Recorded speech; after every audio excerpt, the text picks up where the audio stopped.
Here. Tom Severa, Here. Thomas Heaney, here. David Hontoon, Olin Gambrell, and Andy Bacon are all absent. Thank you, Mr. Heaney. Next order of business is administration. Here. Tom Severa, Here. Tom. Okay, next order of business is administrative. Actually, no, it's actually the adoption of minutes for April 27th, 2021. Can I have a motion to accept the minutes as presented? Motion to adopt April 27th minutes, Chris Souza. Do I have a second? I'll second. That's fine with me. That was Eric. All those in favor? Aye. Aye. Aye. Motion carries 5-0. Next order of business, Mr. Heaney, if you can read that petition in, I think it's a referral, correct, Mr. Costa, to the planning board? Mr. Costa, Yes, is the A1 roofing a referral over to planning? it is going to get referred to the planning board by the Okay. zoning boards. Mr. Heaney, can you read that in so we can refer it over? Yes, and for the record, for this evening's meeting, the voting members are Jim Miller, Chris Souza, Eric Curtin, Tom Severa, and Thomas Heaney. So the first petition that's going to be referred is a petition of A1 Roofing and Construction LLC owners by their attorney, David P. Martland Esquire, for special use from sections 1,106 to construct a 5,200 square foot office and special trade contracting building, associated parking and water quality improvements as approved by RIDEM, located in the Zone 1 of the Watershed Protection District. Said real estate is located at 990 Aquinic Avenue and further identified as Lot 507 on Tax Assessor's Plat 114. Mr. Regan, do we need a vote for this, or can we just refer it? You can just refer it, Mr. Chairman. Okay, let's consider that referred to the planning board for consideration. Next order of business, we're going to adjourn the zoning board of appeals or zoning board of review. And we're going to open up a planning board of appeals meeting. So, Mr. Miller, I'd like to say something before we go any further on that. There, I just don't feel that a Zoom meeting is the thing for an appeal. I just don't feel that we get enough. You can't hear everything. The public doesn't get it. I think we should try to schedule an in-house meeting for the appeal. That's my opinion. I just do not feel comfortable with it. noted, Mr. Silvera. Mr. Chairman, for the record, I'm recusing myself on these matters, and Mr. Hagan is present to answer any questions that the board might have. Mr. Hagan, are you there?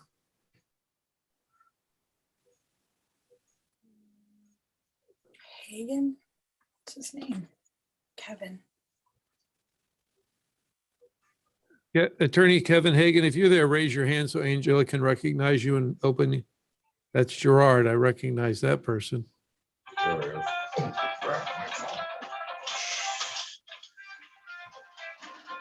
Mr. Okay, Hagan, you can see me now. I can. Mr. Silvera just expressed concern about doing a Zoom meeting, but I believe under the open meetings and the governor's executive order, we have to go forward. Is that correct? Yeah, I think the meeting can go forward.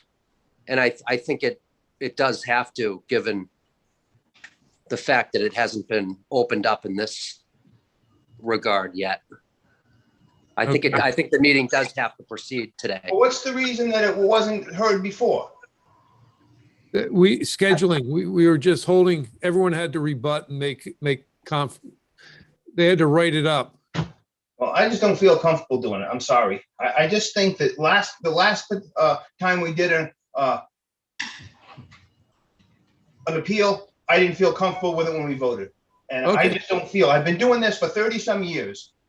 And I just don't feel that the way it's presented is acceptable for either the petitioner or the neighbors. Okay, Mr. That's my Silvera, opinion. that's noted. Thank you. So having said that, I'm going to open the meeting. I'm closing the temporarily closing the zoning board of review and opening up the planning board of appeals. Hey, Jim, Chris Souza, I mean, should we establish whether Tom's going to vote on this, or is that not even an issue? Because we don't have alternates. Yeah, Mr. Silva, are you going to vote if we open the meeting, or are you going to recuse yourself? Well, I'll have to. I mean, I don't see any choice on that. That would be kind of, but I just don't feel comfortable doing it. That's all. Well, let's get the meeting open. Let's get the planning board of appeal open. I'm going to call it to order now. Mr. Heaney, and we'll see where it goes, Mr. Silvera. Mr. Heaney, can you read the three appeals that we have in front of us? We're going to read them all three at once. And we're just going to do the abbreviation, and we're going to read them all in. Read them all into the record. Okay, we'll do. Okay, so appeal of Robert Armando, owner by his attorney Gerard Galvin Esquire, for appeal of the planning board decision recorded on December 2nd, 2020, which approves the application of Harrell Building Company for master plan approval of the 7-lot subdivision, including the proposed new road. Said real estate is located at 208 Howland Ave and further identified as Lot 53 on Tax Assessor's Plat 129. Appeal of Robert M. Sylvia, owner, by his attorney Matthew H. Lees Esquire, for an appeal of the planning board decision recorded on December 2nd, 2020, which approves the application of Harrell Building Company for master plan approval of the 7-lot subdivision, including the proposed new road. Said real estate is located at 208 Howland Avenue and further identified as Lot 53 on Tax Assessor's Plat 129. Appeal of the vestry of St. Columbus, the Berkeley Memorial Chapel owner, by their attorney, Stephen McGilvray Esquire, for an appeal of the planning board decision recorded on December 2nd, 2020, which approves the application of Harrell Building Company for master plan approval of the 7-lot subdivision, including the proposed new road. Said real estate is located at 208 Howland Avenue and further identified as Lot 53 on Texas Assessor's Plat 129. Before we get started, I want to ask first the attorney for the petitioner, Mr. Lynch. Are you comfortable going forward with this venue? I am, Mr. Chairman, and I know this is an appeal. It is entitled to priority. I understand Mr. Silveria is concerned, but we have no idea when the board is going to meet in person, and my client just needs to get this resolved. Okay, thank you. Mr. Galvin, Mr. McGilvray, and Mr. Lees, is there any one of you that's going to speak for the three of you, or can I have your consent that you're ready to go forward this evening? Mr. Chair, this is Gerard Galvin. We are prepared to proceed this evening. What we have done, as you know, we represent different clients, but we have collaborated on a brief, which we have submitted to you tonight. Depending on how you wish to proceed, we'll all be covering separate ground. So I would be proceeding first and hitting a few points of appeal. Mr. McGilvray and Mr. Lees would follow with a few points that they wanted to make. But we've structured it so that we should not be overlapping to try to be as efficient as possible. Mr. Lynch, I'm going to start with the attorneys for the people that are appealing and let them present. You'll have the opportunity to cross them or to ask questions. But really, you can present your brief. And then, Mr. Hagan, I think once we have those three in, we'll probably be voting on whether we sustain the appeal or whether we uphold the planning board decision. Does that sound right? Right, it does. Okay, Mr. Galvin, take it away. Okay, thank you, Mr. Chair, members of the board. Thank you for hearing the appeal tonight. As just stated, I'll be covering a few points from our brief, and Mr. Lees and Mr. McGilvray will follow with a few of their own points. At the outset, I'd like to just adopt and make sure as part of the record, that all the arguments in our brief we're adopting as part of our presentation tonight, even if we might not focus on them specifically or in detail. Clearly, this is an intense development proposal in what is a sensitive and unique part of Middletown. And the objections we're raising at this point to this development are designed to ensure that the town's review of this proposal proceeds as it should. There are several grounds, all independent grounds, that we believe would be grounds to sustain the appeal independently tonight. It's important that this multi-stage planning process, that we get it right the first time. It becomes very messy if stages of the process get commingled. If we hear the applicant say, well, we can just handle this part of the application at the preliminary plan or at the final plan, that can cause some problems, because once we get to that part of the process, different arguments are made about what was achieved at master plan. So we think it's very important that everything that is supposed to be accomplished at master plan is accomplished at master plan. And there are several procedural problems that occurred at this first blush that we believe need to be corrected. I will be pointing out 3 of those areas. The first being that the decision itself was conclusory in nature. It wasn't based on competent evidence, and the rationale for the decision was not incorporated into that decision. And that's a procedural error, and I'll get into more detail on that momentarily. The second issue that I'll be addressing is that the applicant presented no planning expert as part of their application. And therefore, the only competent and probative evidence on the issue of consistency with the comprehensive plan was presented by the objector. Paige Bronk was the witness, clearly an expert in the field. And he found that the plan was inconsistent with the comprehensive plan. And there's no competing evidence in the record to rebut that. That goes to the lack of support by the weight of the evidence. And the third point I'll be addressing is that the applicant did not apply for waivers that it was required to apply for at the master plan stage. And this is clear error, and it's a fatal procedural error. So I'll just dive briefly into each of those 3 areas. If you have any questions for me on those points, I'll take them at any time. But relative to the insufficiency of the decision, I think this is probably the most straightforward issue on appeal that would be grounds for you to overturn this and send it back to the planning board. Clearly, it's a basic matter of municipal law that decisions have to reflect the decision, the conclusion, and the rationale that the members followed to come to their decision. It has to be based on evidence that was presented in testimony and in the hearing. And that didn't happen here. The planning board, the planner himself, Ron Wolanski, told the board that they must make their own conclusions as to the consistency of the proposal with the required findings of fact. And that those findings of fact and the consistency with the findings of fact must be set forth in the decision. And that's important because those items being in the decision are what allow you as a zoning board of review make a meaningful review of the decision. Generally speaking, it's a deferential standard of review that you give to a planning board decision, but that's all based on your ability to look at that decision and understand how those board members came to their decision. In this case, at the hearing, after many hours of evidence and testimony, there was simply a motion to approve the plan because the evidence met the required findings. There was no discussion by the individual members about what evidence was raised that met the findings or how they came to their conclusions and the rationale they used.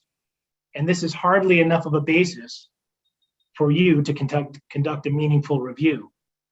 And even if you tried to dig through that transcript and find some basis for the decisions that they made and the conclusion they came to, there was virtually no discussion of the required findings of fact. The planning board cited no evidence in the hearing or in the decision. On this ground alone, this zoning board of appeal should sustain the appeal and send the matter back to the planning board for the members to consider the evidence and articulate the basis for their findings in their decision. And I just want to bring up that following our submission of briefs and the applicant's submission of his briefs and the town's submission of its own brief, the Rhode Island Supreme Court, just on April 13th, issued a new decision on these points. The case is called Newcastle Realty versus Drexco. And it stated yet again, municipal councils and boards acting in quasi-judicial capacities must make findings of fact and conclusions of law to support their decisions. The absence of such findings and conclusions precludes judicial review of that board's decision. The application of legal principles must be more than the recital of a litany. These are minimal requirements. Unless they are satisfied, judicial review of a board's work is impossible. And so we put forth to you that the decision given to you by the planning board was insufficient for you to make meaningful judicial review. And on that ground, our appeal should be sustained and the matter should be sent back. On my second point, on the issue of there being no competing competent evidence to the evidence submitted by Paige Bronk on the consistency of this plan with the comprehensive plan. As part of its conclusory decision that we just discussed, the planning board apparently found that the proposal was consistent with Middletown's comprehensive plan, which is, of course, a required finding at master plan. But again, there was no evidence in the record, competent evidence in the record to support that finding. The only evidence submitted by an expert in the field of planning supported the opposite conclusion. Matt Lees, a little later on, will detail some of the ways this development proposal is inconsistent with the comp plan. But the applicant's evidence on this point was presented by Jim Houle, who is a certified appraiser. We all know and appreciate Jim and have him testify frequently in zoning matters. But he's an appraiser. He's not an expert in the field of planning. And the question of whether this proposal is consistent with Middletown's comprehensive plan is a subject for expert testimony. Paige Bronk is a certified planner with 27 years in both the public and private sector, specifically relating to planning and development. And in his opinion, this proposal is not consistent with the comprehensive plan. There's an old case, it's about 30 years old, called Salve versus the Zoning Board of Newport. And in that case, the court made findings relating to a situation where a civil engineer tried to testify as an expert relating to traffic matters. And the Supreme Court said the zoning board should not give the civil engineer credence as an expert in a field he's not an expert in. Essentially, his testimony was layperson testimony. And so just as in the Salve matter, the planning board should not give the lay testimony of Jim Houle that same kind of probative weight it would give to Paige Bronk's testimony. Paige Bronk's testimony as an expert planner is uncontroverted. It would be wholly contrary to the weight of the evidence to find that this plan is consistent with the comprehensive plan. And I would point out too that the new case that came out in April makes this same point. That's Newcastle versus Drexco.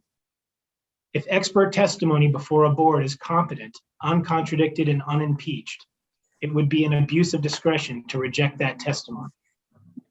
So on that point as well, as to the weight of the evidence, we would strongly point out that the only expert evidence in evidence is Paige Bronk's opinion that this proposal is inconsistent with the comprehensive plan. And the last subject I'll be talking about tonight is that of waivers. The applicant's plan that it submitted to the planning board for review, laid out the lots, and it laid out some of the wells and septic tanks where they would be placed. And it left some of those off, which they say will come up in later review, later stages. But the plans that it submitted show at least one lot with a well and septic tank within a setback. And Middletown Ordinance 707 precludes placement of the well septic in that location, in that setback. If it needed to be placed there, there would have to be a variance or a waiver. Now, enabling legislation, Rhode Island General Law 45-2340 A4 requires that any request for relief from the literal requirements of Middletown's code must be included as part of the master plan application. The applicant didn't apply for any waivers. What we continue to hear from this applicant, and even from the counsel for the planning board, is that we can address that matter at the preliminary plan. We can deal with that later. They even make the circular argument that no waiver was applied for, so no waiver is required. But the language of the statute, the enabling legislation, is crystal clear. Any request for relief from the literal requirements of the code must be part of the master plan. And that didn't happen here. And they approved that plan anyway. And so that is yet another independent ground on which we feel this decision should be overturned, our appeal should be sustained, and the matter should be turned back to the planning board. So unless there are any questions on those points, I'll turn the matter over to Steve McGillivray to cover a few additional points. Gerard, one question. Yeah. Would the members of the planning board be considered experts in planning? So there is a mechanism for members of the planning board or members of the zoning board to establish on the record their own special knowledge of the field that they're in, whether it's zoning or planning, through their experience, through their education. And they could make a finding that an expert lacked credibility and that their position on the comp plan based on their experience or their special knowledge is X, that it is consistent. They can do that. But if they do that, that has to be an expressed, that has to be placed on the record as grounds for why they're making that decision and how they're coming to that decision. Okay. And that didn't happen here either. So we didn't have a situation where the planning board members were saying, yeah, I like, Paige Bronk, okay, we understand what he's saying, but here's my special knowledge and my special experience in this field. Here's why I'm finding that it's consistent with the comprehensive plan. And none of that information, the members didn't do that either. So what you have is, you have lay testimony from Jim Houle, you have expert testimony from Paige Bronk, and the members were silent as to any special rationale that they were tapping into to refute Paige Bronk. And so in that case, I believe it would be an abuse of discretion for them to vote contrary to the evidence in the record, the expert evidence in the record. So yes, there is a mechanism by which board members can assert their special knowledge, but that didn't happen here either. Any other questions for Mr. Galvin? Mr. Galvin, who's next on your agenda? Yeah, I actually just have one question. And, we sit here as lay people. We're not attorneys. How often is a planning witness used in a 7-house subdivision? Is this a new type of witness that's going to be present now every time someone develops a subdivision? And was it incumbent at all upon you to tell them that you were going to use a planning witness? And that, is this a new person in the process? Well, I think if there's a plan, I think that there needs to be competing. If a professional planner is in there giving expert testimony in his area of expertise, then I think his opinion is going to be extremely strong evidence on that particular point. And if either an objector or a petitioner wants to advance evidence contrary to that, I think they'd be well placed to have a competing expert. We don't want to add layers to this. Obviously, this is a particularly sensitive proposed development, and you know, we want it reviewed by experts in all sorts of fields. As you might have seen in the transcript, that we had a hydrologist testify at the planning board, and there will be significant review of this when it presumably gets to the next stages. So there'll be a lot of additional experts, and that's the kind of scrutiny when you're talking about a development like this in an area of town as unique as this. I think that's the kind of scrutiny that it deserves.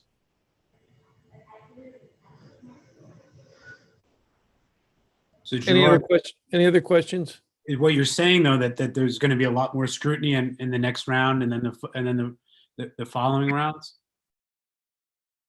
Well, there's certainly additional engineering that has to be done, but an important point that I do think has to be made is we can't be commingling these different stages, and the response of we'll just address these issues at the next stage, that is not an acceptable approach.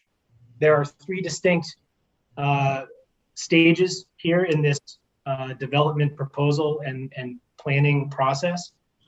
And what needs to be done at master plan needs to be done at master plan, and it needs to be done properly at master plan. And then we will move forward and get into those deeper levels.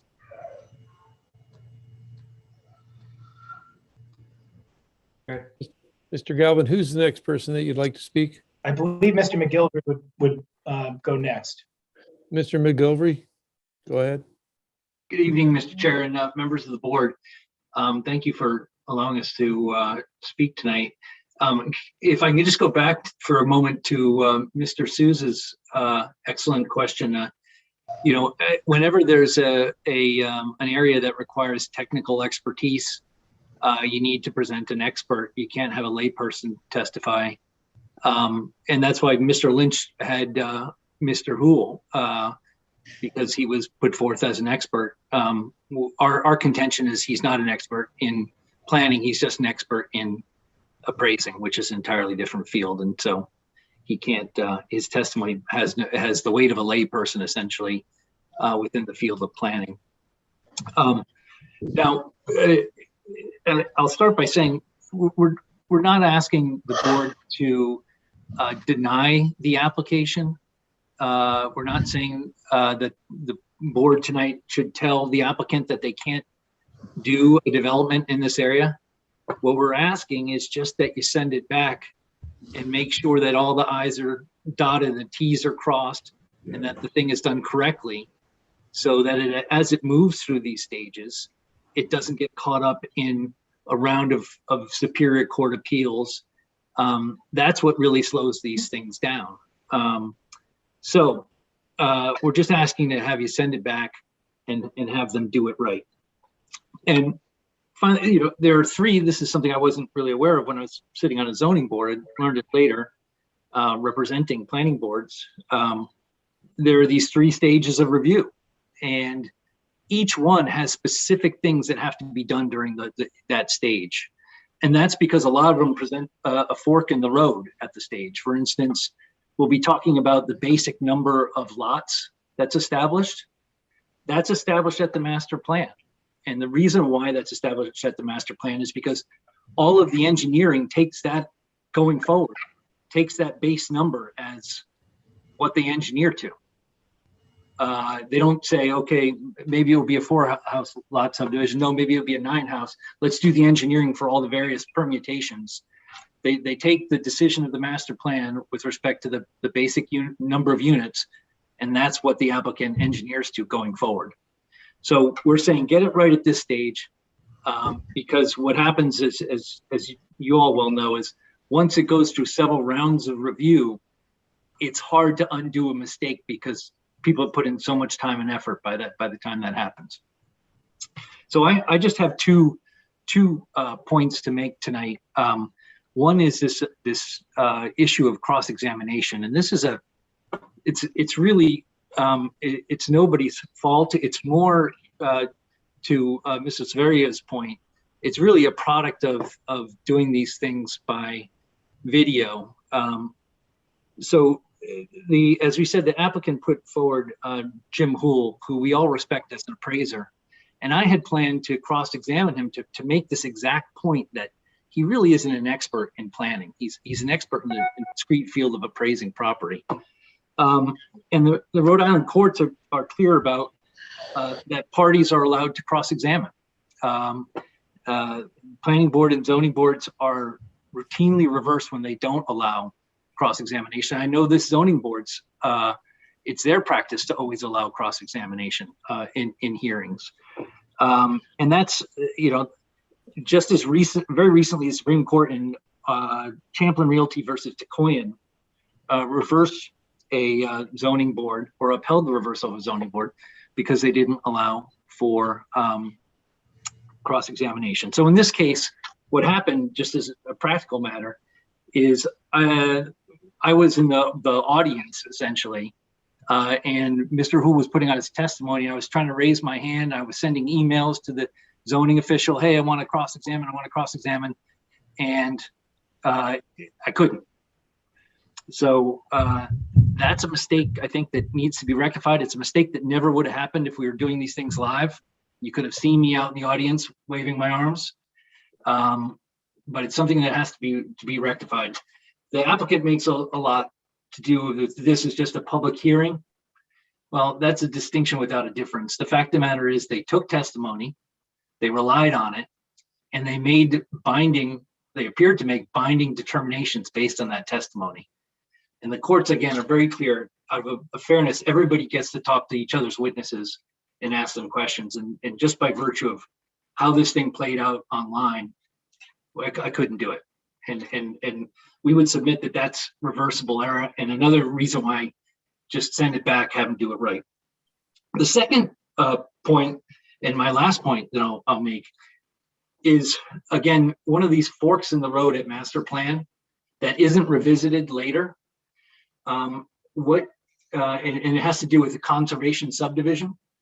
Some of you may have been around when they brought the conservation or cluster development to Middletown, and it was the whole idea behind it was kind of a win-win situation. The developer could figure out how many lots they could get in a normal situation, and then they could cluster them, and that would save on infrastructure and things like that. And the town and the community would benefit because there'd be more open space and more public benefit. And so it seemed like a really good idea, and it is in most instances. But the way the statute's written to make sure this goal is met is it says you have to first prove how many lots you can get in a conventional plan, because you're not supposed to be able to get more just by doing a cluster subdivision.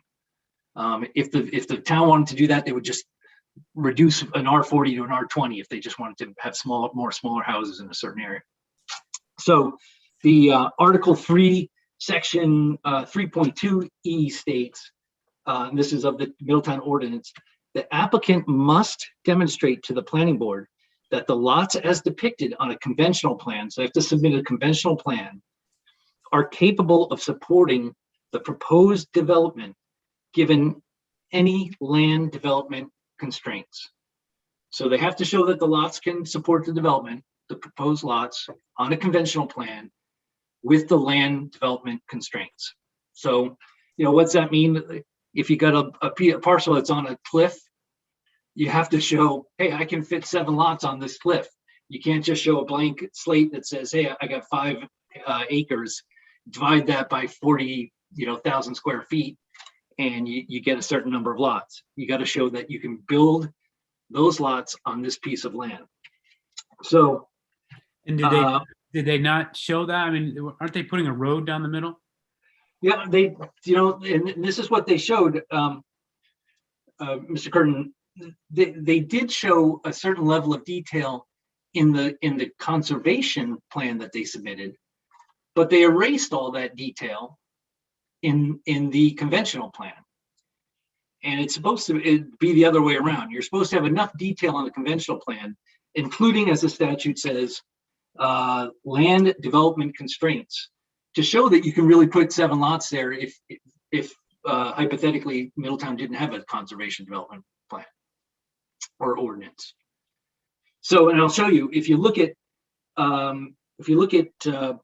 sheet 7 in the plan set, that's their conservation subdivision site plan. And you'll see that it shows how the houses would be fit. It shows the area of the houses. It shows how they would fit with respect to the setbacks. It shows the wells. It shows the wetlands. It shows, I guess, almost most importantly, the on-site water, wastewater treatment systems, the septic, and their distance from the well. It shows where the driveway would go. On the conservation plan, it shows all this. On the conservation plan, but it does not show that on the conventional plan. And that's the key. You've got to be able to show that, hey, these lots can, in a conventional subdivision, that they're capable of sustaining these house lots. And they just haven't done that. And how could they not? How could they not, though? If they're half the size. Well, because once you expand the lots, now they're totally differently configured. And this particular parcel has quite a bit of wetland on it. So you would have to show, how do you fit a house on here?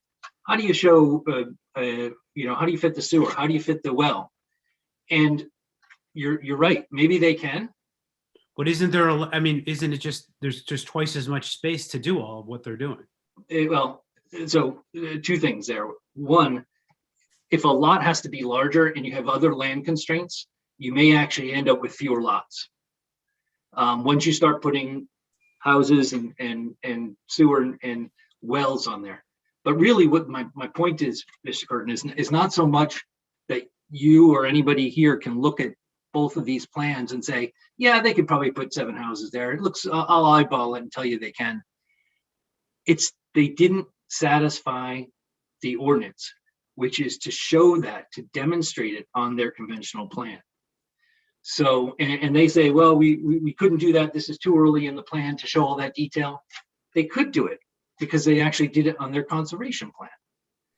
So they failed to do what they needed to do to show to the planning board that this subdivision is capable of sustaining 7 viable house lots. Would have been easy to do. They didn't do it. And they may not have done it because they can't come up with 7 viable house lots in a normal subdivision, normal conventional subdivision. So it's really the failure to submit a plan that shows the land constraints and the various constraints to development on that conventional plan. And again, you can imagine a conventional plan getting away from this case. You could imagine where you could get a cluster of houses on top of a ridge, but once those lots had to get bigger, now you can't fit as many houses because you've got a steep grade that you have to contend with. And that's an example of a land constraint. And actually that's kind of what we're dealing here. We have a steep drop off after where the conservation development is planned to go, and then wetlands below. So they just need to show that that they're viable. That's all they need to do. And they can do that by doing the same thing they did with the conservation plan, show all that level of detail, and that would satisfy the ordinance. So again, it's more of a just go back. We're not asking for them to jump through crazy hoops. Just do it right so it doesn't get doesn't go to the court, get reversed, and now it's back, but it's back 6 or 7 months later before the planning board doing the same thing.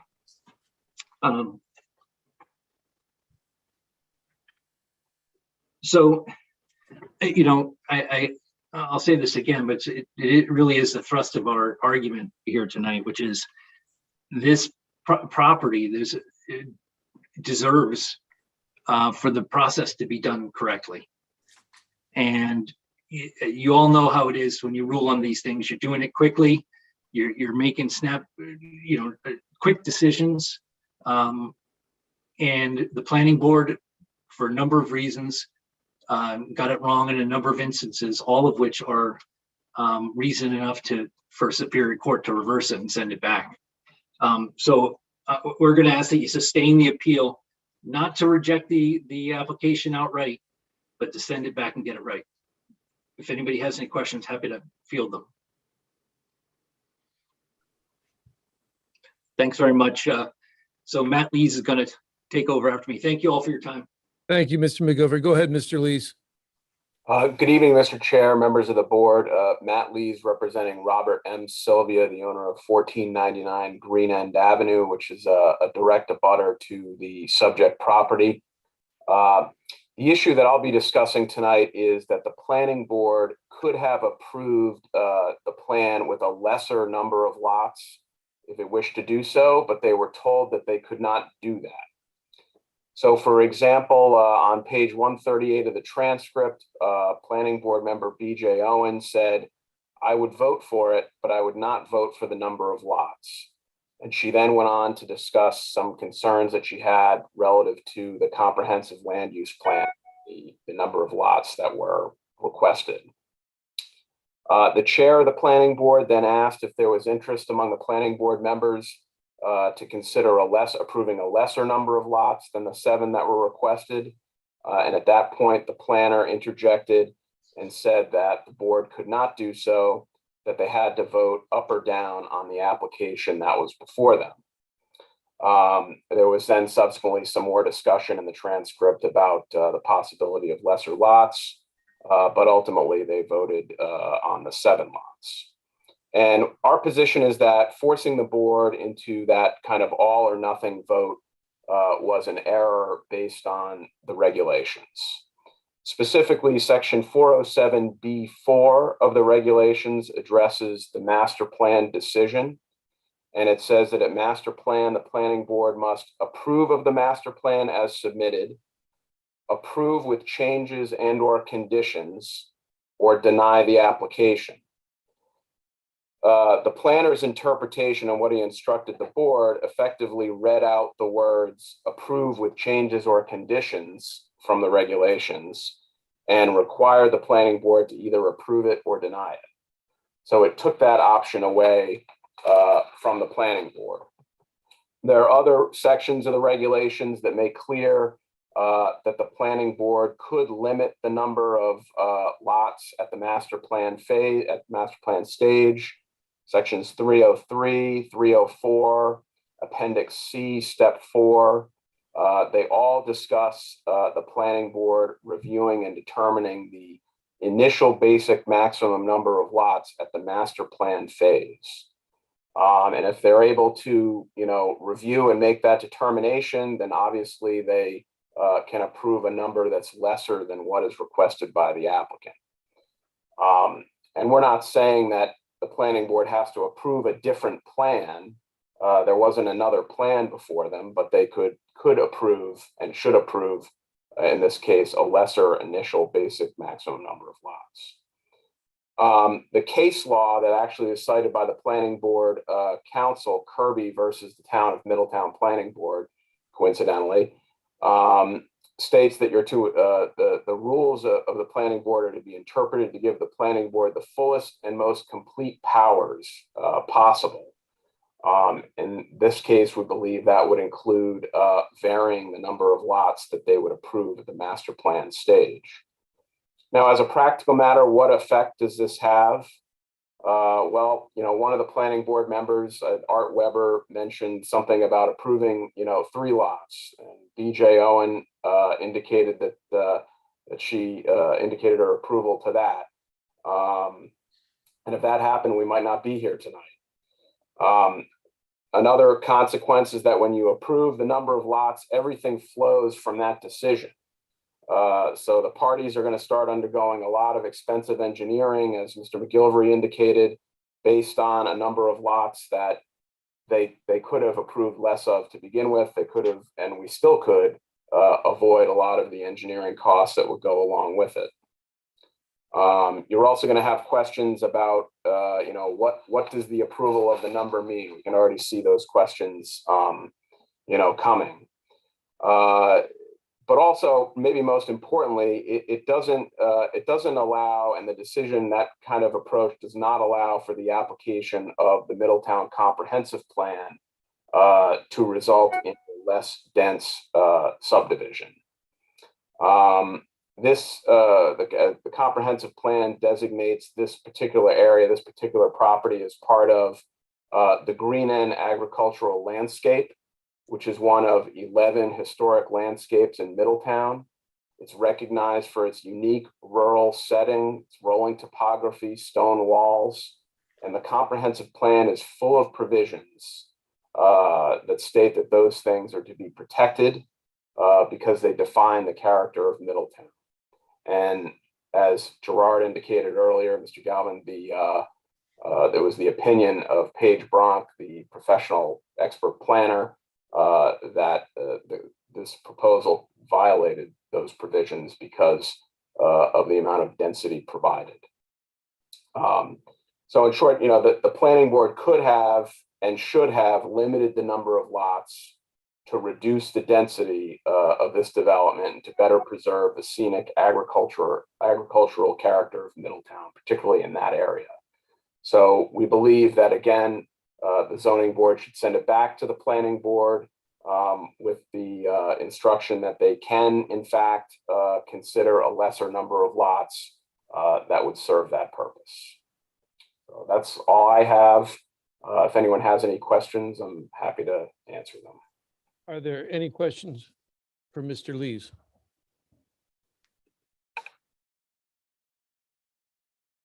No questions from the board? I have a question. Go ahead, Mr. Silvera. Okay. You said that the planning board can knock down the amount of lots, but then they also said that they can't knock down the amount of lots. So where does it come into this? I just seem like as if things have been contradicting themselves. Well, that's the problem, is they were told that they can't reduce the number of lots by the planner. Our position is they could have voted on a lesser number of lots, and they should have voted on a lesser number of lots, and that may have prevented a lot of problems and a lot of expense going down the road if they had done that, but they were incorrectly told that they can't do that. So that's an error. Our position is that was an error by the planning board, and they were given, advice to that effect, but it was an error. So that's one of our grounds of appeal. So if it's sent back to them, they could have another opportunity with correct advice. They could have another opportunity to take into account things like the comp plan and lessen the density of this proposed development. Matt, in the transcript, when did legal counsel weigh in on Ron's comments? No, not that specific comment that I recall, unless Steve or Gerard remember otherwise. Because, I mean, in situations like that, typically we'll ask Peter or whomever is representing the town, for some of their guidance. And I assume the planning board is the same. Yeah, they could have, but that didn't happen in that moment, and so the error followed. It's still an error. Thank you. As Steve indicated, you're making decisions quickly. I mean, we all know what goes on, and so mistakes happen, and this is just one of those mistakes. So we think it should be corrected. What does our town lawyer think of that? Was it Was it done or was it not done? That's what I want to know. I mean, I'm getting kind of confused here, and I've been doing this for a long time. More than anybody, longer than anybody on the board has been. I've been doing this for 34 years. I mean, would a different set of attorneys say that a mistake wasn't made, or is it just this group? That's the part I don't understand. Is this established fact now that the way it's written, they could have reduced it? That's my opinion, yes. I think that's all of our I opinion. think Jay will have a different opinion. I have a different Jay opinion. may have a different opinion. Right. Can I have a That's- little order here? Wait to be recognized. Thank you. What I will say is I addressed some of these questions in anticipation today, and I saw conflict between our zoning ordinance and the state enabling legislation. Guys, we're umpires here tonight. We've got to base our decision on what's presented to us tonight. And that's really what the state says. So what Mr. Lee said is correct. I mean, the state will tell you that the burden is that at the master plan level, there's a lot that has to be accomplished. Did it happen? That's for us to decide tonight as part of the basis of our finding. And Chris, you and I both know, Souza, you and I both know that, whoever's paying the attorney is the opinion that you're going to hear. So that's kind of a moot question to ask. It's like when your wife, I can't say it. I want to be politically correct. Never mind. Let's skip to. I understand what you're saying, but some of the council is acting like they're, trying to do the developer a favor here. And we know this is going to get fought out for a long time.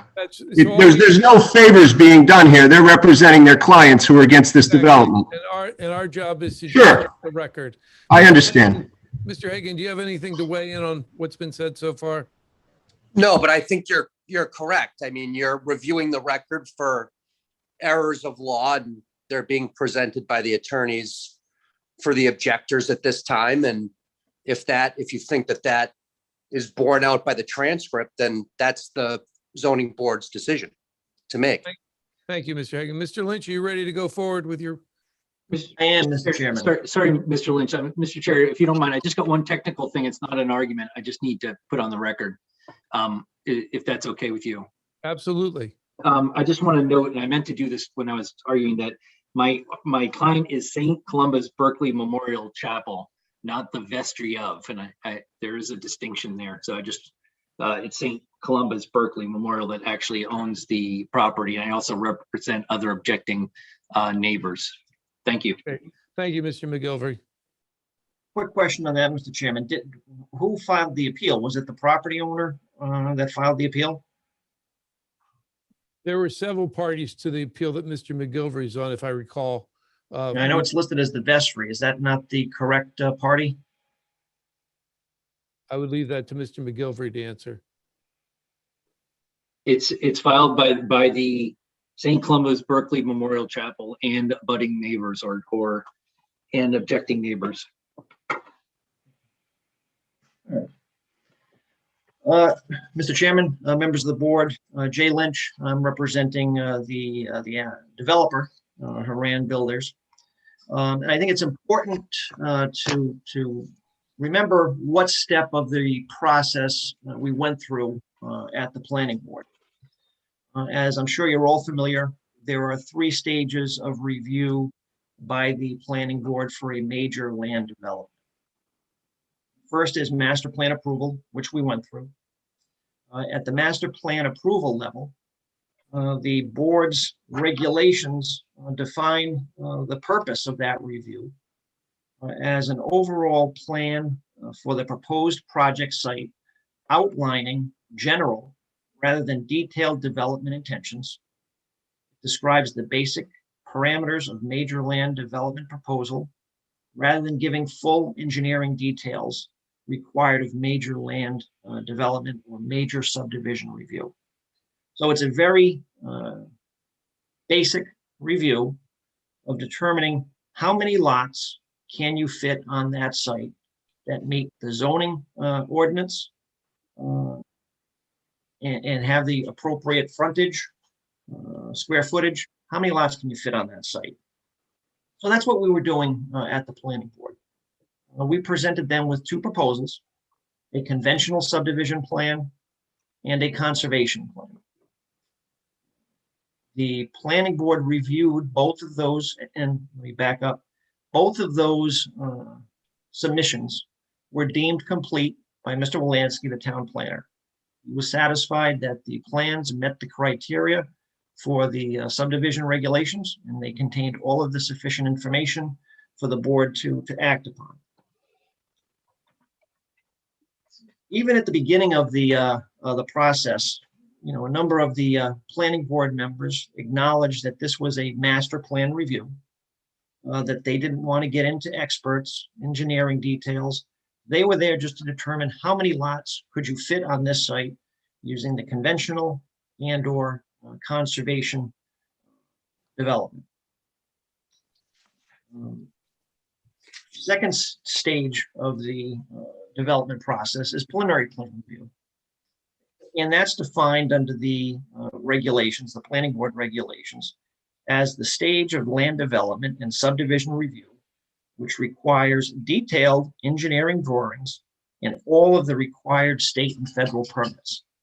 So what happens is you go in front of the planning board, you say, okay, how many lots could we fit on this site? Planning board gives you a number, and then you take that and you do your engineering. Get your ISDS approvals based upon those number of lots. You do all of your engineering to make sure that those are all developable lots. I know it's been mentioned a number of times by the appellant's attorneys that all of a sudden these number of lots approved by the planning board, that's written in stone. Can't change it. Once the planning board approves those number of lots, they're there forever. That's just not true. The regulations that the planning board has, and that is section 304 of the subdivision regulations. Then this is something that Mr. Lees was addressing. Says that the planning board may only reduce the number of lots after further investigation and upon receipt of more detailed soils and environmental information as may be provided in subsequent stages of review. The planning board may reduce the number of lots or dwelling units contained in the initial basic maximum number, and that's the basic maximum number that we received at master plan approval. And then for all developments, the final basic maximum number shall be established by the planning board at the final stage of review. Doesn't say the preliminary or master plan approval. The final plan where the planning board looks at all of the engineering, looks at the water quality issues, and makes a determination of how many lots can you appropriately fit on this site. So it's just incorrect for the applicants to say that, once this goes by the planning board at master plan stage, they've lost the opportunity to challenge the number of lots. There's going to be sufficient, there are going to be a number of hearings on that going forward, where the engineers will be arguing about appropriate water quality issues, water runoff issues, and the planning board will work through those at a later date. So just to get into the number of lots that were approved by the board at the master plan stage. Lynn Small of Northeast Engineers testified she went over the matrix under the regulations for conventional and conservation subdivision. She testified that the number of lots were appropriate for the convention for the conservation plan. There was no evidence to the contrary. The appellants or the objectors didn't introduce any engineer disputing Ms. Small's opinion and plan. The other thing I wanted, and we also had another witness, Mr. Houle. And I want to, address this issue because Mr. Galvin raised that a couple of times. Mr. Houle just testified that this proposal was consistent with the comprehensive plan. Mr. Houle testifies before this board on numbers of applications for special use permit, where he reviews the criteria of the Middletown comprehensive plan. He's familiar with it. He testifies about it in front of you all of the time. The board recognized him as an expert and accepted his testimony. Mr. Galvin indicates that somehow Mr. Bronk, because he's a planner, is somehow the end all be all of what the Middletown Comprehensive Plan is. That's not accurate. He's a planner. He develops sites. He develops comprehensive plans for other communities, but he's not necessarily an expert on the Middletown Comprehensive Plan.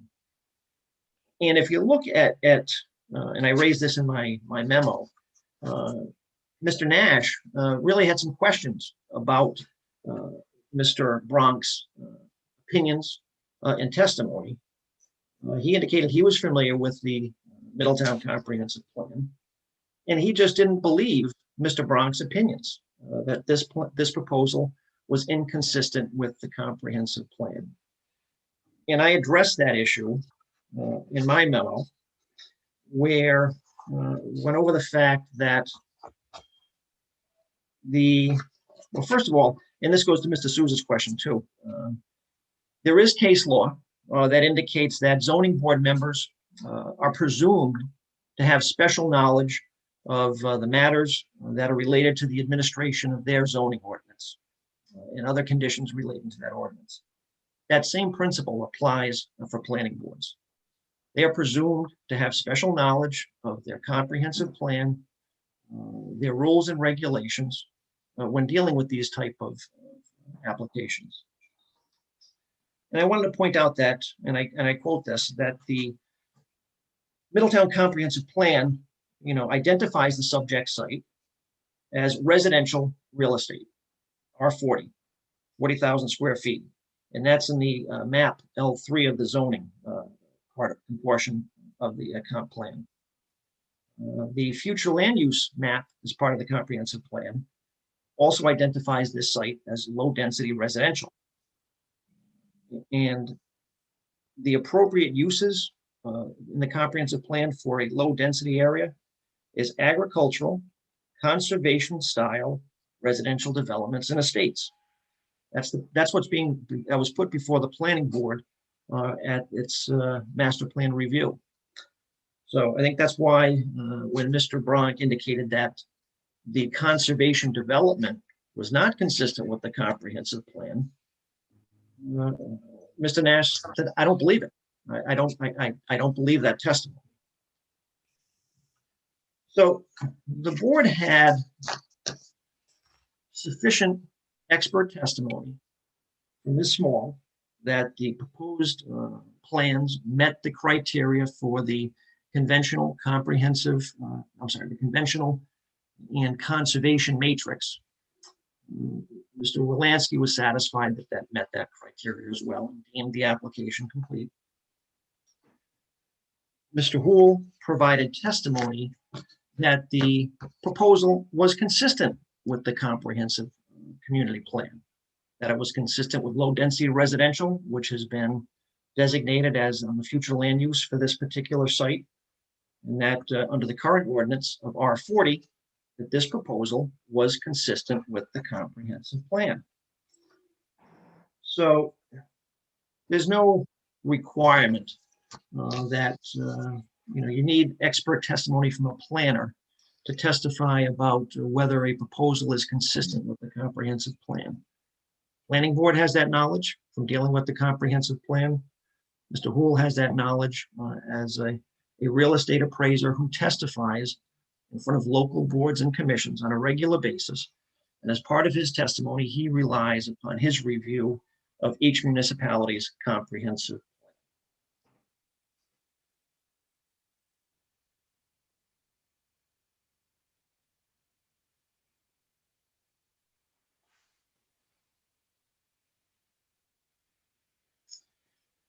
Again, I know one of the questions came up about, what type of expert testimony was necessary at this stage of the proceeding. The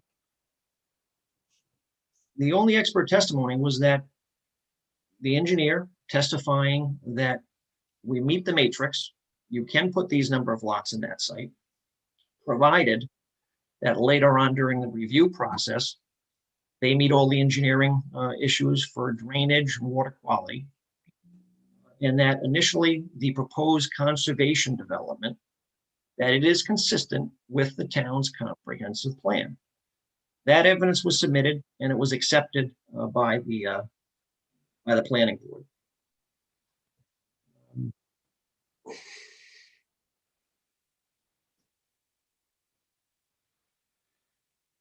And again, you know, I know Mr. McGilvery and Mr. Galvin brought this up too, and Mr. McGilvery and also Mr. Lees, that they keep harping on the fact that once the number of lots are set at master plan approval, you can't change that. That's just not true. It's not what the regulations provide. And the board is familiar with that. The planning board is familiar with that, that they will have the opportunity to review this once the detailed engineering is completed. One of the issues that Mr. McGilvery raised about cross-examination, number one, this was a public hearing.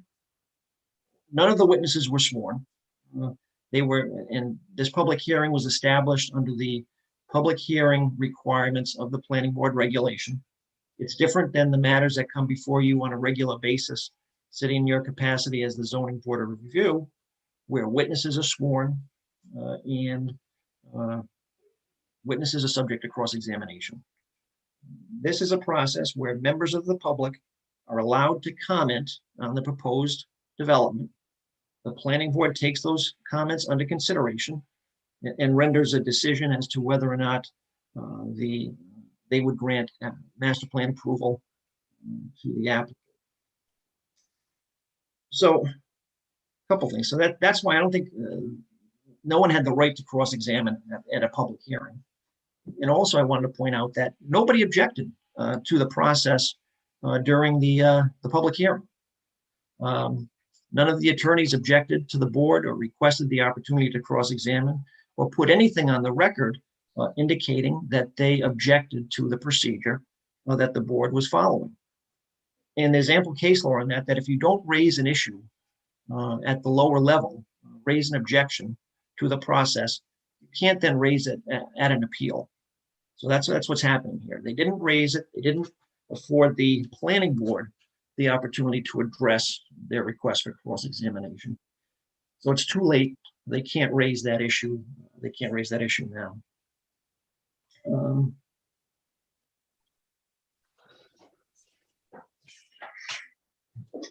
And again, just following up on some of Mr. McGilvery's comments about the conservation, what was on the conservation plan versus the conventional plan.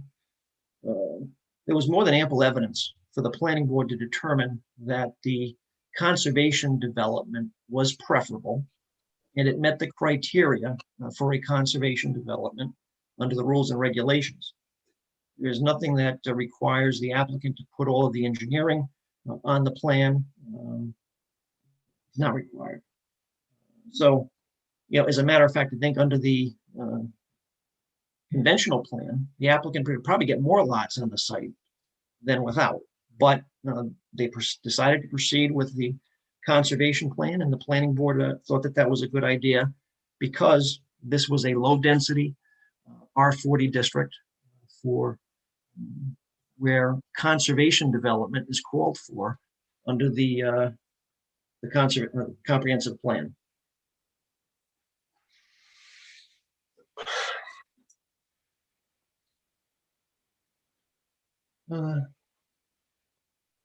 And that's, and I know just, Ms. Louise brought up the number of lots. Again, section 304 of the planning board regulations state that the board can only reduce the number of lots that are proposed by the applicant after considering all of the engineering, soil studies, et cetera. So it was premature for the board to unilaterally amend the application that the applicant had filed and approve a lesser number of lots. They didn't like the conservation development. They had the ability to deny it. They thought it was a good idea, so they approved it. So that's all I have, unless you have any questions. Any questions from the board for Mr. Lynch?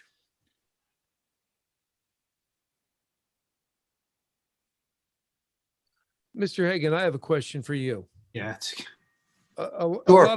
A lot has been said, both for and against the discussion of, and I don't want to say the wrong thing here because I'm not a lawyer, about the discussion at the master plan level. Is it within the planning board's purview to have a discussion of things like I heard Mr. Lynch talk for and against the master plan at the comprehensive plan at the master plan stage. So is it permissible, because there were 3 members of the board that asked a question somewhat similar to, can we have a discussion on the number of lots on the site? What's your legal opinion on that? Well, so you heard 2 different sections, and I think it was in 304, regulation 304. So you're hearing 2 different kind of sets of language, Mhm. and I think it places the zoning board in a somewhat awkward position, because you have to either harmonize that language to sort of glean the intent of what those regulations mean in the 2 different scenarios. So, it's almost a legal interpretation that the board makes based on what's been submitted Right. And then under those circumstances. when I researched the enabling legislation for planning boards, I found conflict because there was a lot of discussion on the appropriate number of and the appropriateness of a subdivision at the master plan level. And I don't see that in our planning regulations. So how is that conflict dealt with? Because if I were to go to the state, I'd say that the planning board members were in their right to ask. Right. And then, of course, I can't really tell you whether I agree with Mr. Lees when he talks about that issue, but he raises a point, and it's a legal point, about whether those board members that were inquiring, relative to the reduction of lots, and whether or not that could be done at that stage, or whether it's an all or nothing approach. And that's really a legal interpretation that the board has to harmonize with other points of law that have been brought up.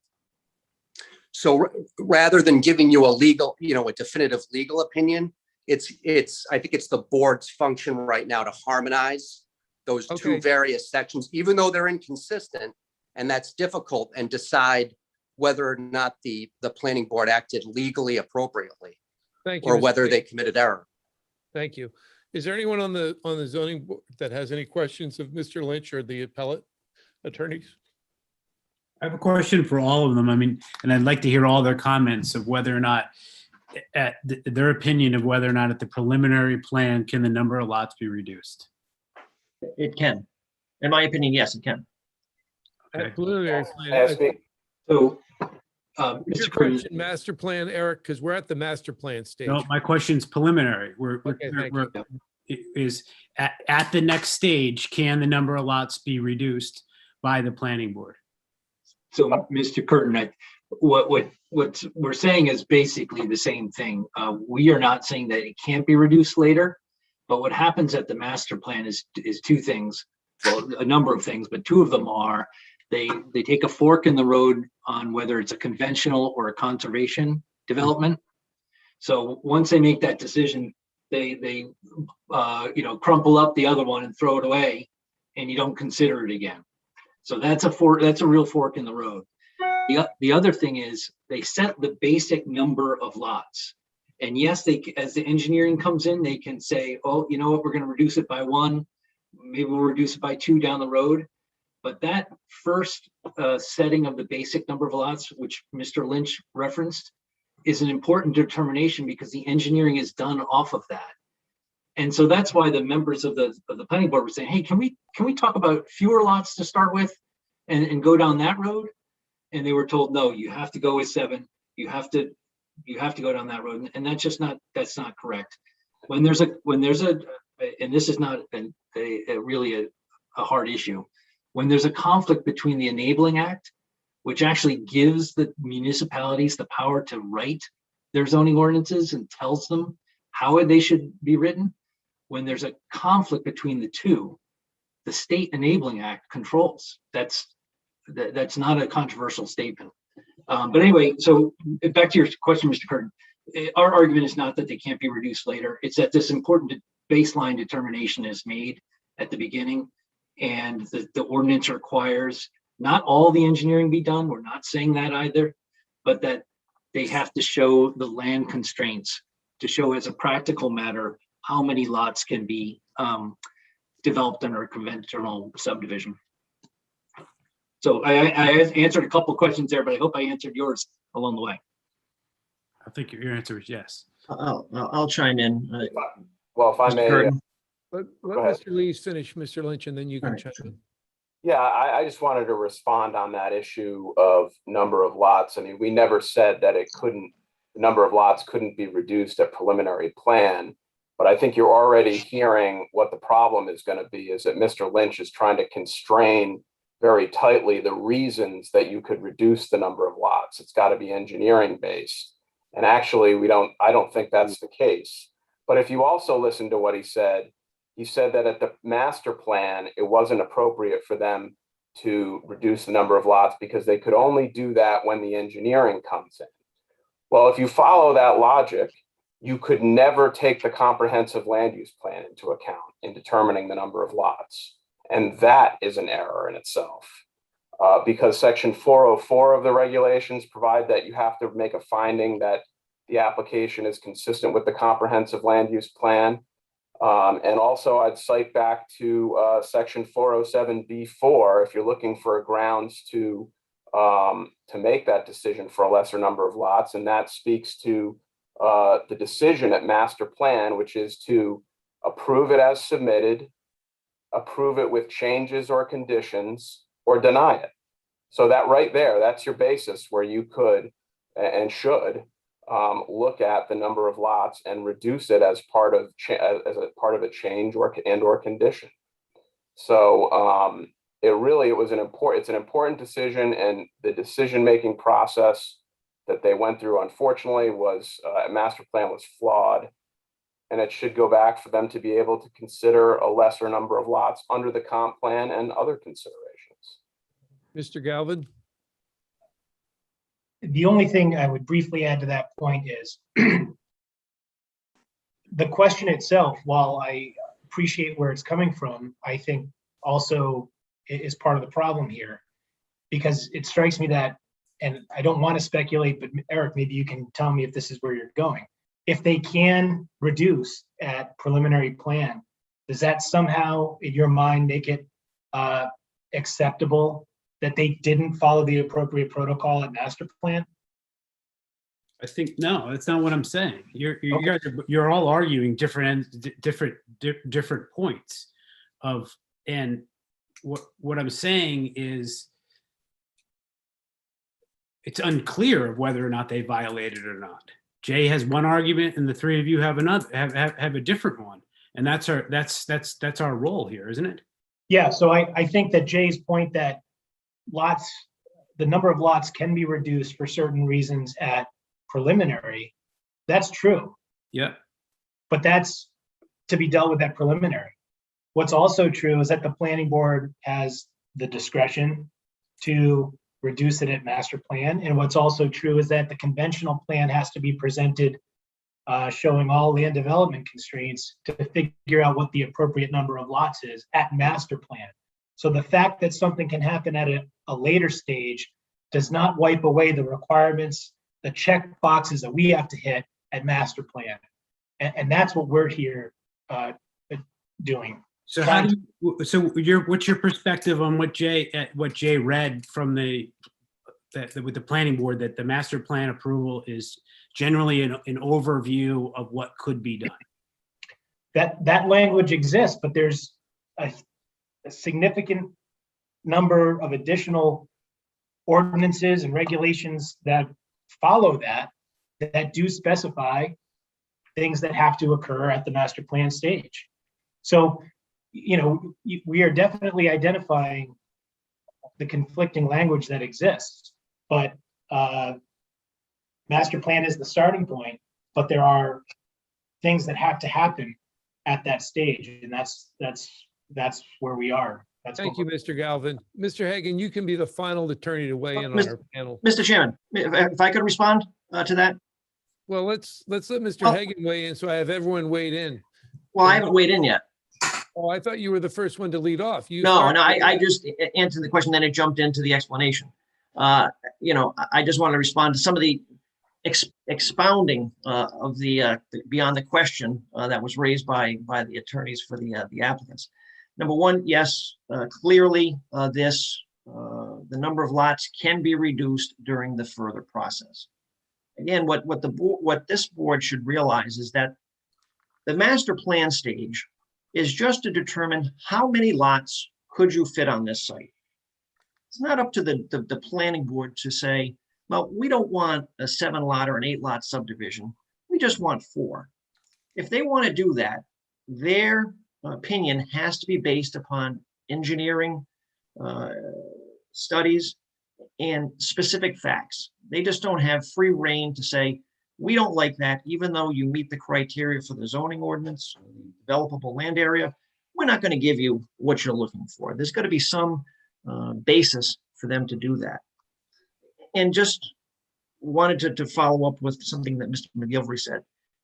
All due respect to this board, I don't think it's this board's purview to determine whether or not the planning board's rules and regulations comply with the enabling legislation.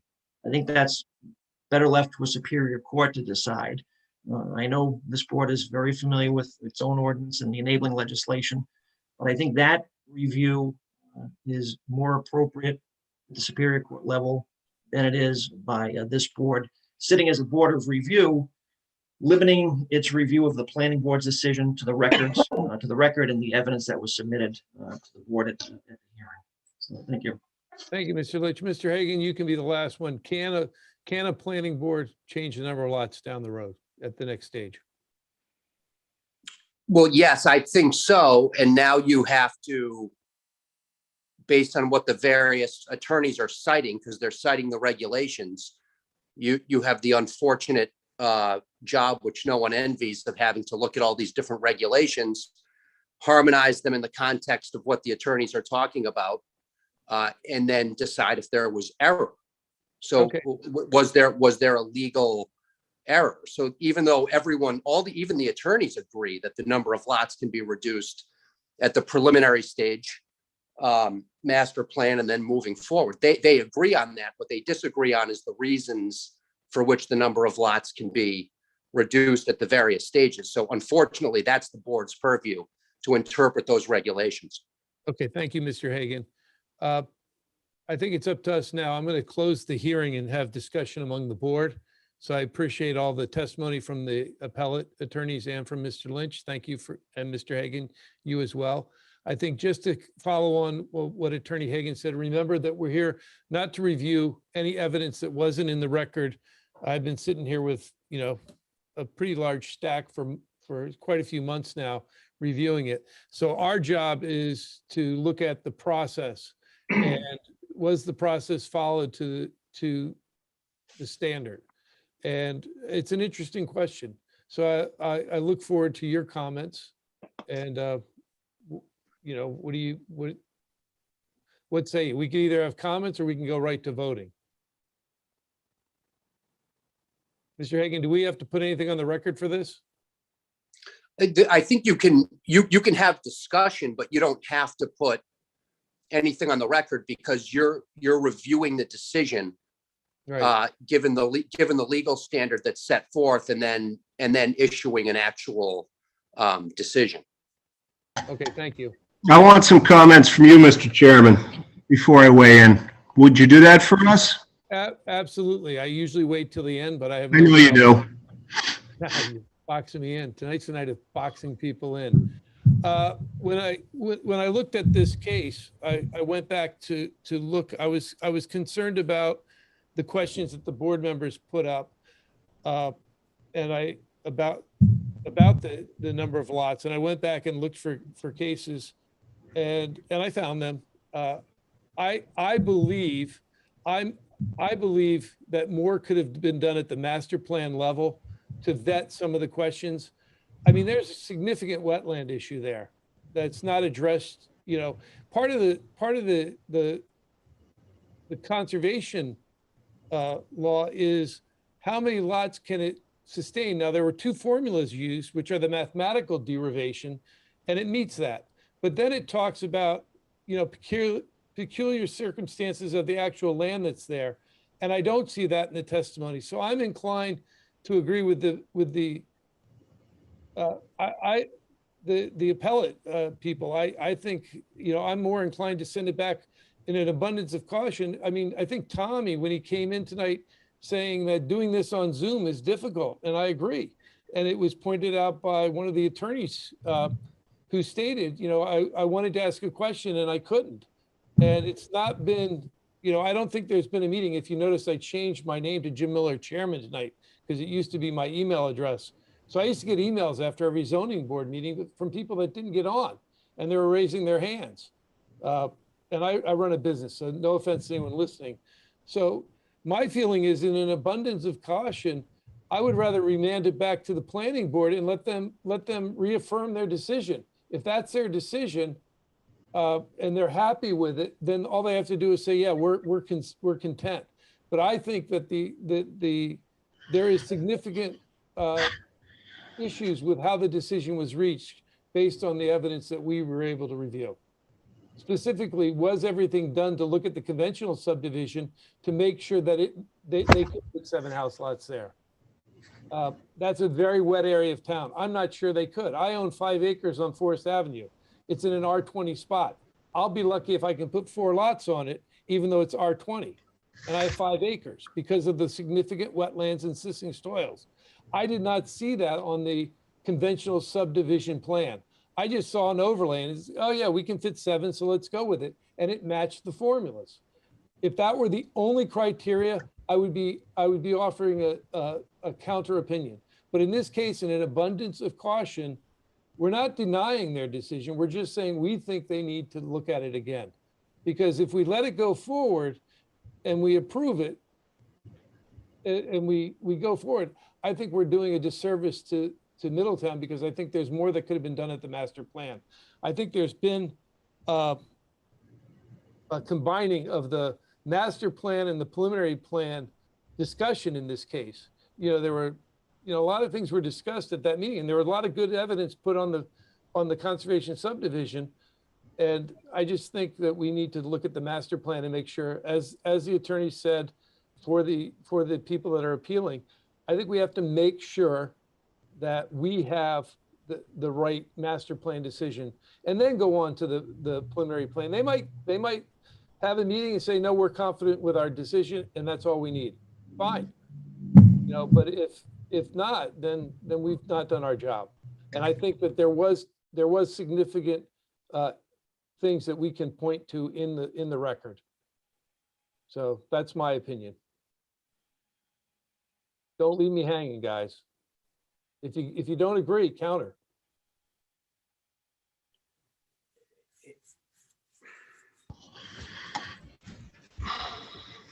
I'm a little conflicted because of one of the points that Jay Lynch made. I mean, this is obviously how it's been done in the past, right? I mean, this is the first time this has flared up, right?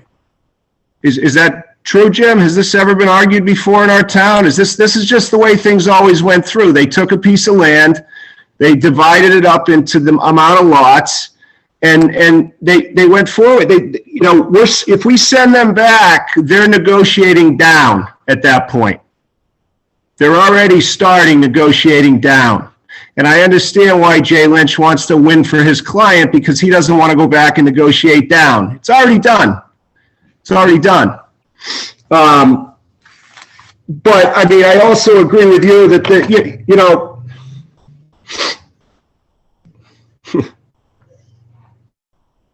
yeah, I'm gonna have to just think about this for a minute. Jim, this is what happens when everything becomes more difficult in our world. Pretty soon we're gonna have people trying to build a deck, and they're gonna have a full engineering report, and I mean, everything is getting harder and harder and harder. But there's enough attorneys involved in this that the outcome is going to end up being the outcome no matter what we do, because they're going to fight each other into whatever ends up there. So, I mean, I'm inclined to put it back on the planning board too, just because there's an argument that they're the ones that accidentally screwed it up to begin with. I mean, we need a new precedent here, or we need to, keep going the way we were. So it's going back to planning, in my opinion. Mr. Chairman, I just got an email from Ms. Desatel. She indicates that her associate, who did file a brief, has been trying to get recognized, Ms. Hawes. Okay, Angela, could you find her and let her in the meeting?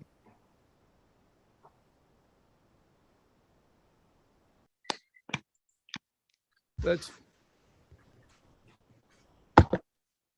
Hello. Sorry about that. Apparently the message did not get through. I'm here to represent the planning board in this matter tonight. Okay. If I may add some additional comments. Go right ahead. Okay. Just quickly, because I know that you guys have discussed this at length at this point.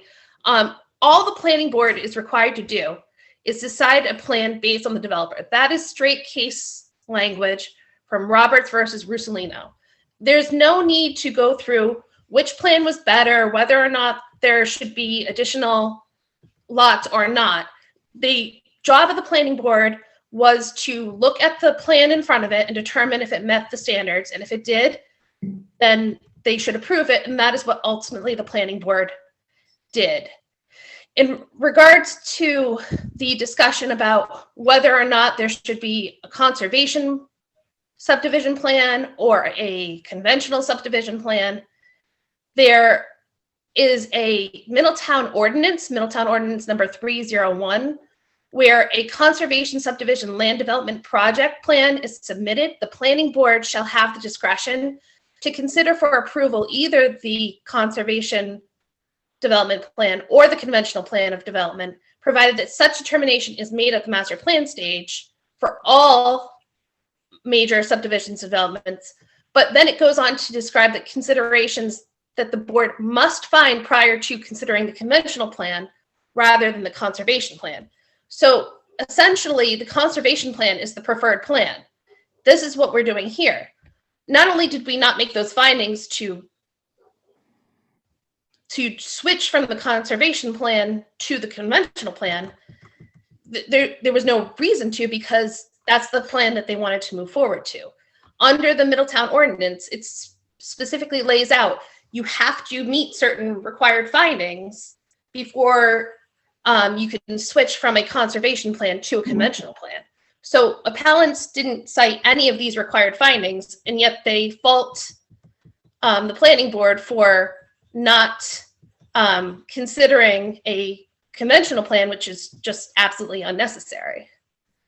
And I think that, again, the zoning board needs to be very considerate of the standard here in terms of giving deference to the planning board. The case law is clear that that you need to give deference to an agency's interpretation of a statute or legal question, provided that that agency's construction is neither clearly erroneous or unauthorized. That's straight from case law.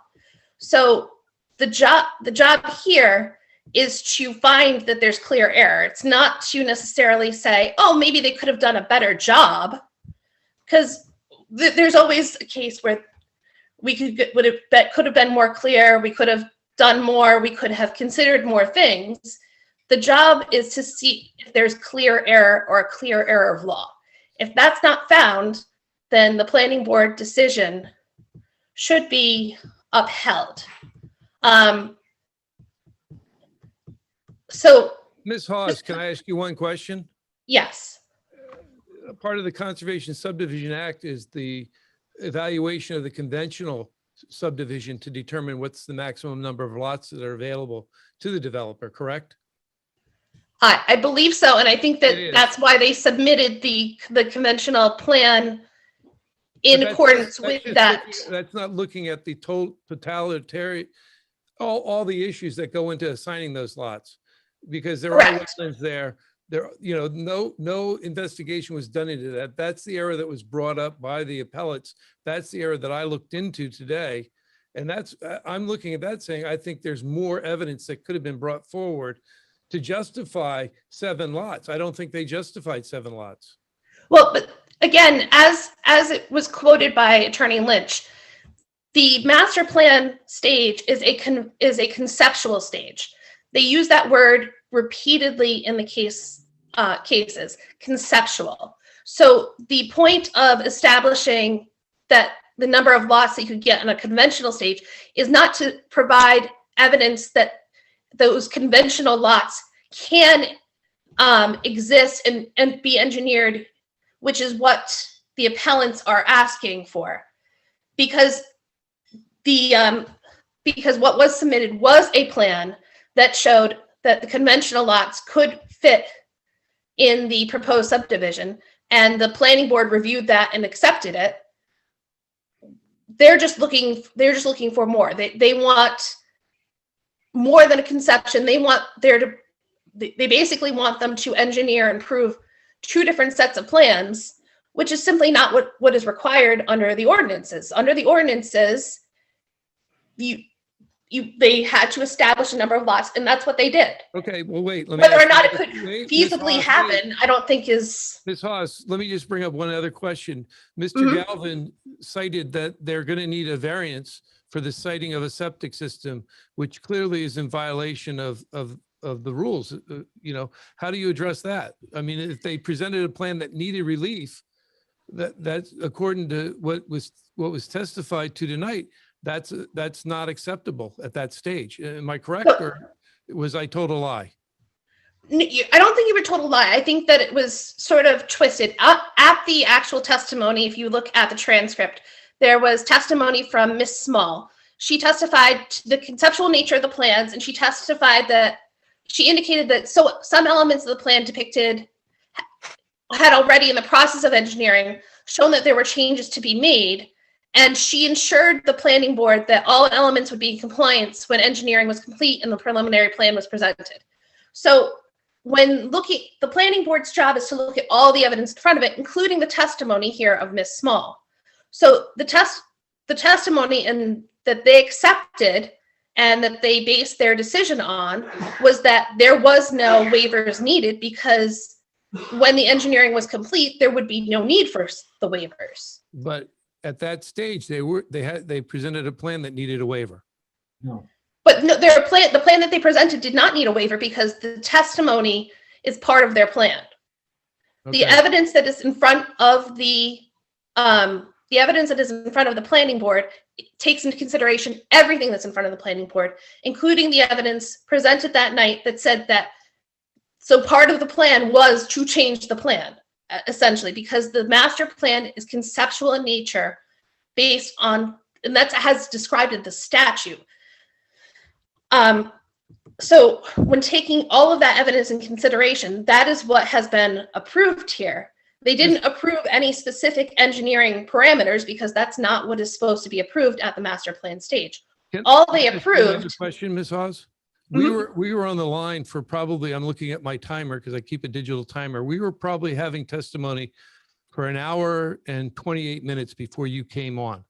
And this has nothing to do with the testimony that's been presented tonight, but you're a professional attorney that go to these cases, these hearings all the time. Mr. Silvera's comment about this not being the format to have a hearing of this nature, and testimony from one of the appellate attorneys that he tried to weigh in on something at the planning board meeting on a similar thing and wasn't able to. How do we reconcile that? Unfortunately, I think that that's a question best left to I believe there's a amendment to the Open Meetings Act which provided for hearings to be held in this format. I personally think that there's a lot to be said for this format, but it does have its difficulties. But I don't think that that's necessarily a procedural error to trigger an overturning of the existing decision, because the errors that were pointed out in terms of cross-examination, if you give me a second, I can address that. There's a specific case which says that cross-examination is not necessary, which I can cite for you.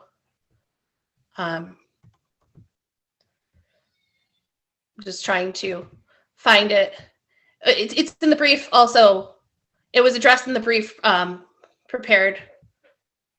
Okay, well, I think we're at the point where we're going to vote on it. So why don't we have the rest of the board weigh in, and we're going to call a vote, because I'm at an hour and 40 minutes.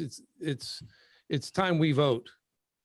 And I apologize for that. It's just Just Hagan, quickly. Am I within my rights to do that, Mr. Hagan? I think you can call, I mean, I think that the attorney for the planning board's probably just about finished with her comments here. I am. She's raising an issue about cross-examination, which was, I think that was a pretty prominent issue that was raised by attorneys for the objectors at the very least. I understand it's not required, but is it prohibited? It's not prohibited. However, again, to overturn the planning board's decision, there has to be a clear error of law. So they have the discretion, and the job of this board is to uphold their discretion unless they've made a clear error. So here in their discretion, they decided that cross-examination wasn't necessarily needed, and all it is required is that the opportunity be heard in a meaningful time and manner. And there's a case specifically, Scally versus Zoning Board of Review of South Kingstown, which says that there is no need to provide an opportunity for cross-examination or the testing of expert witnesses, as expert witnesses are not necessary at the master plan juncture. So there's a case that specifically addressed that, and therefore, again, while I'm sympathetic to some of the frustrations when it comes to dealing with this format and the desire to say more, all that's required is that there's no clear error of law, and that's what's been established here. Okay, thank you, Ms. Hawes.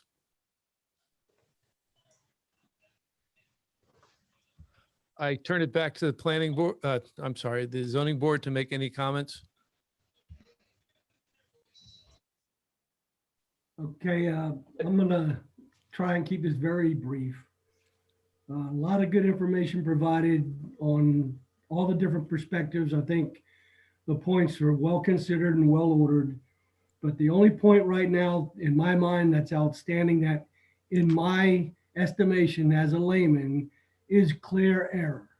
The clear error is that the members of the planning board are on record asking for the opportunity to consider the number of lots that were being discussed in either plan.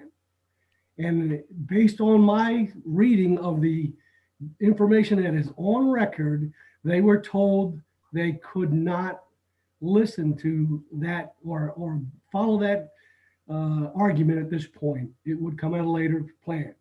But based on everything that we've heard tonight, it doesn't have to wait for the later plans. It could have happened at the initial master plan.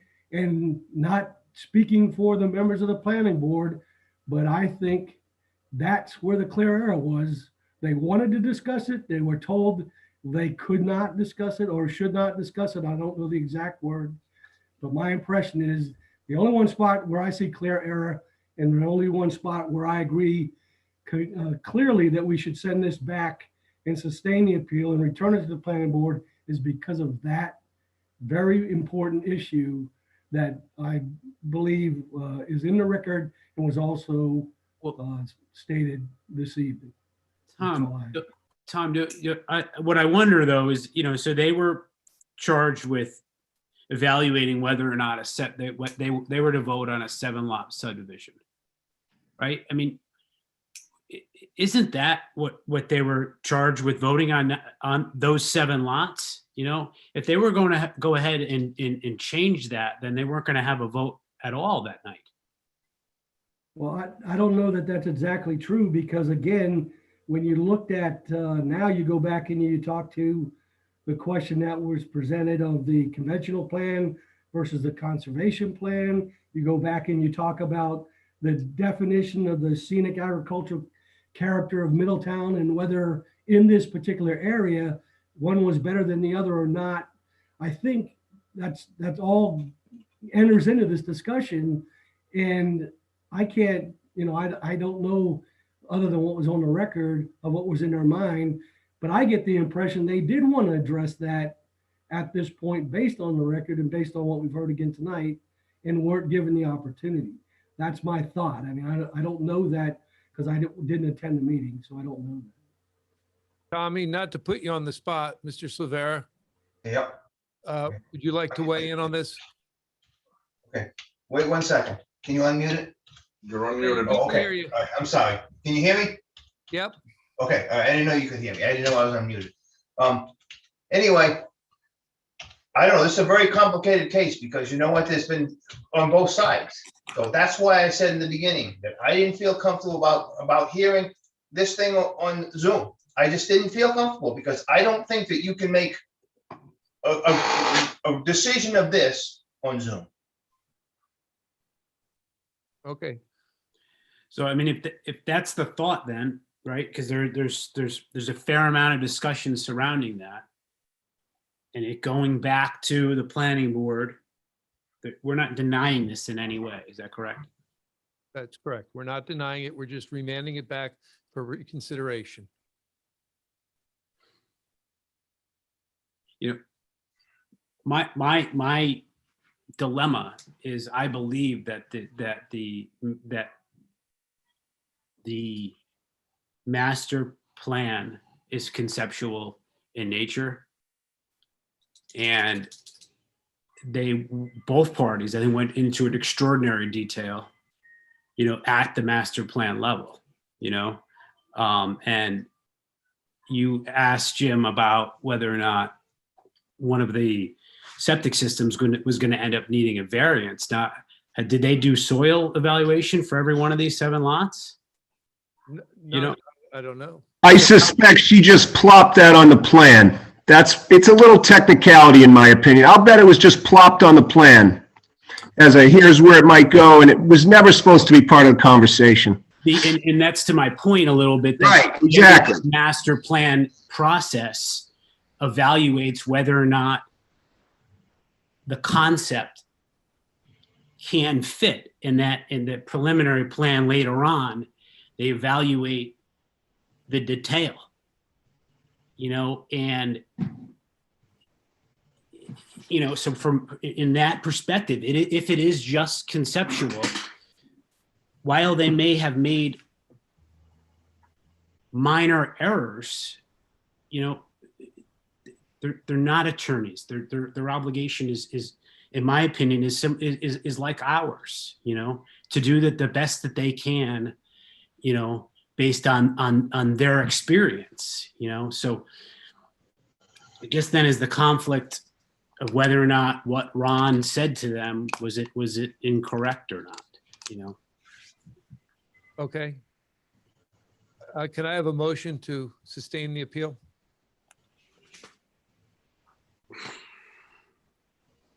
I'll make a motion to sustain the appeal. Do I have a second?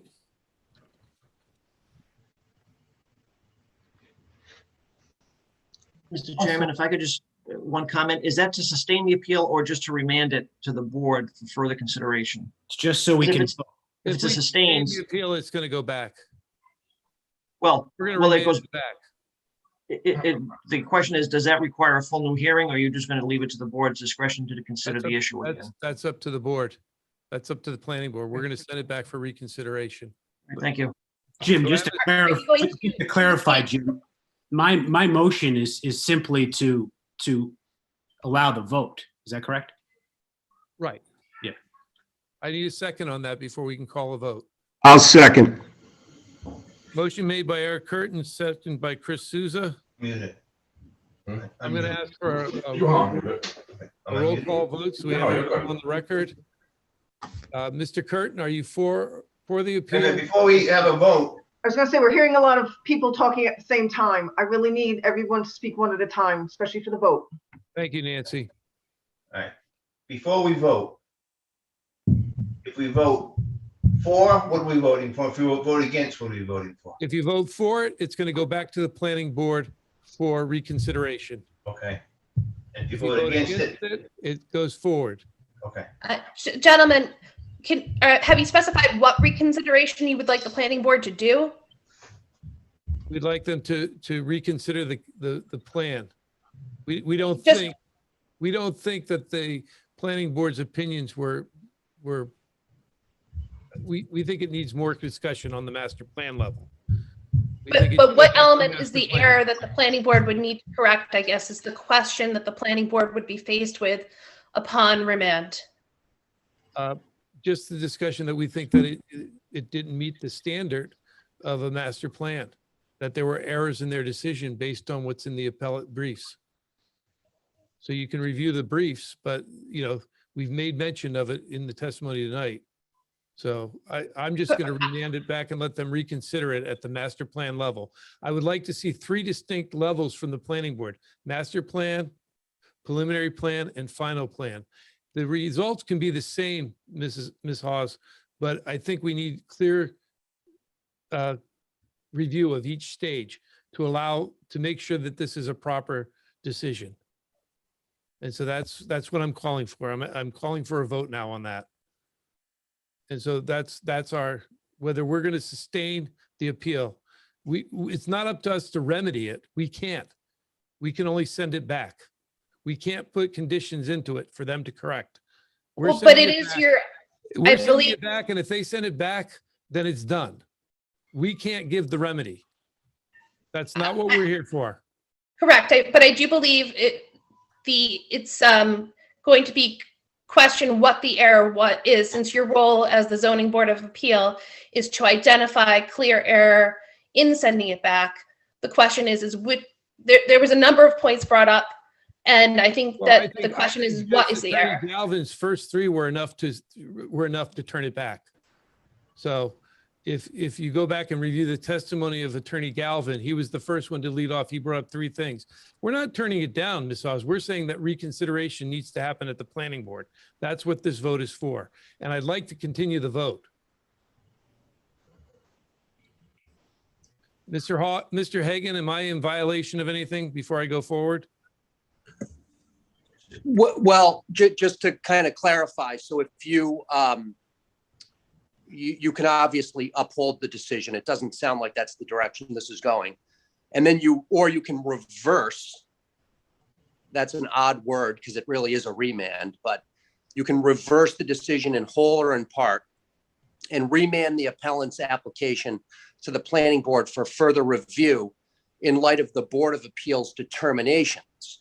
So that I think you did articulate your determinations to some extent so that the planning board does have guidance on what those determinations are. So our and of vote course, can remand it there's back. going to be a decision as well. So that might at least articulate a little more clearly exactly what those determinations are. Right. Chairman Miller, should we suggest that that the developer shows that 7 houses fit on the land? That was one of their big arguments. That seems easy. The second one was there was a planning witness. That wasn't very compelling to me that they needed to rebut it with a planning witness, nor was the waiver. But the crux of the argument is that this is not a suitable lot for 7 houses. So it would seem to me if they could present or represent a plan showing 7 houses there, then does it go into perk tests? I mean, what are we doing here? Because they shouldn't arbitrarily be able to tell a developer that they can't put an amount of houses on a piece of land that traditionally has been able to absorb that amount of homes. Do you follow what I'm saying? I follow. Mr. Hagan? Right, so the Board of Appeals can modify the decision, I think probably more appropriately in writing, when the written decision is made, and quote unquote, may make any orders, requirements, decisions, or determinations that ought to be made. Mhm. So I think you're placing some of these things on the record right now, but of course the decision will be issued in writing And that's something you're going to write as our attorney, correct? within 15 days. Okay. So at this point, I'd like to continue our vote on a roll call basis and just get it on the record. Either we're going to sustain the appeal or we're going to overturn it. And I think that's the first step. And I think we, as Attorney Hagan said, through the course of the last 2 hours, we've put enough testimony on with questions to justify it. So it's up to you to vote your conscience on this. So I'm going to start with me. I'm voting to sustain the appeal. Mr. Heaney? Which means you want to send it back to the planning board? That's correct. Okay. Mr. Heaney, how do you vote? I vote to sustain the appeal. Mr. Silvera, how do you vote? I'll vote to sustain the appeal. Mr. Curtin, how do you vote? I'll vote to sustain the appeal as well. Mr. Souza, how do you vote? I'll vote to sustain the appeal with some comments. I hope this doesn't keep happening where people hire all this firepower and we keep getting these things where we have to send them back, because I think really all they have to do now is establish that this is a piece of land that can hold 7 homes. And it's a beautiful piece of land, and if it was near my house, I might not want to see it there either. But it's open land that can be developed. Duly noted, Mr. Souza. Mr. Hagan, we have a decision. It's 5-0 to sustain the appeal. It's going back to the planning board. If you need help writing the decision, please feel to contact me or Mr. Heaney or Mr. Costa. I will, thank you. Thank you for your time, board Ms. members. Voss, thank you very much. Thank you all for your time. Thank you, everyone. At this point, before we continue on, Mr. Costa, should I go through a quick review of the upcoming, should I open the zoning board or should we take a 15-minute break? Totally up to you, Mr. Chairman. There are some on here, somebody, but you're in charge of the meeting. What I'd like to do is I'd like to run through, Mr. Heaney, let's run through, at this point, I'm closing the zoning board of appeals, the planning board of appeals, and we're going to go back to the zoning board of appeals. And what I'd like to do is run through the cases. First off, I'd like to do, I'd like to review the continued cases before we go to break, and then do the summary hearing, just so I make sure that we're all up to speed. Is that good for everyone on the conference call? That's okay. So, Mr. Heaney, we're back in session as the zoning board of review. If you could read the first continued case.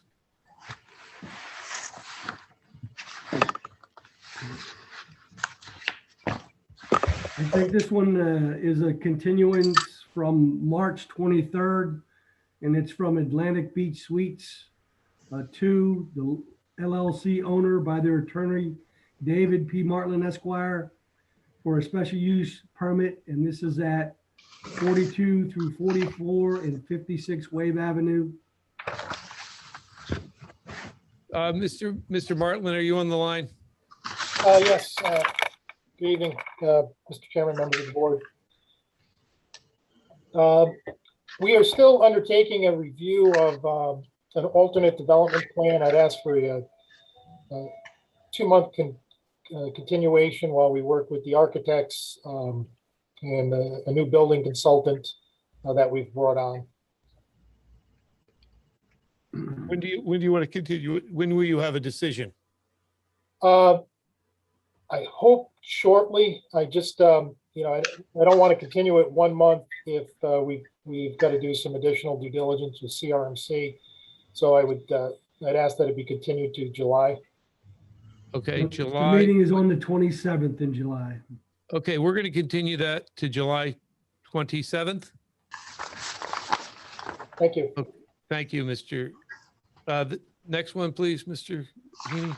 The following are from the continued cases from the April 27th meeting. Dana Just read L. the name. Harrell, In this case, just read the name and we're going to ask if they're ready to go forward. Dana L. Harrell and James C. Redfern owners. And the Mr. property- You could also state the property address, please. Yeah, I was just, 275 Green End Avenue. Mr. and Mrs. Harrell, Mr. Harrell, Ms. Harrell and Mr. Redfern, are you on the line? Yes, I am. Are you ready to go forward tonight? Yes, I am. Okay, I'm going to just go through the whole list so we can find out who's on our schedule tonight. Okay. The next one, Church Community Housing Corp. owners, 15 Bloom Court. Mr. Lynch? Chairman, Jake, yeah, I'm ready to proceed on that this evening. Okay, thank you, Mr. Lynch. Next petition, John Sylvia III and Kate Sylvia owners, 749 Mitchell's Lane. Mr. Chairman, David Martland, on behalf of the petitioners, while we are ready to go forward tonight, I think we're going to have a quorum problem because I believe that Mr. Souza is an abutter to the application. is he on the abutters list?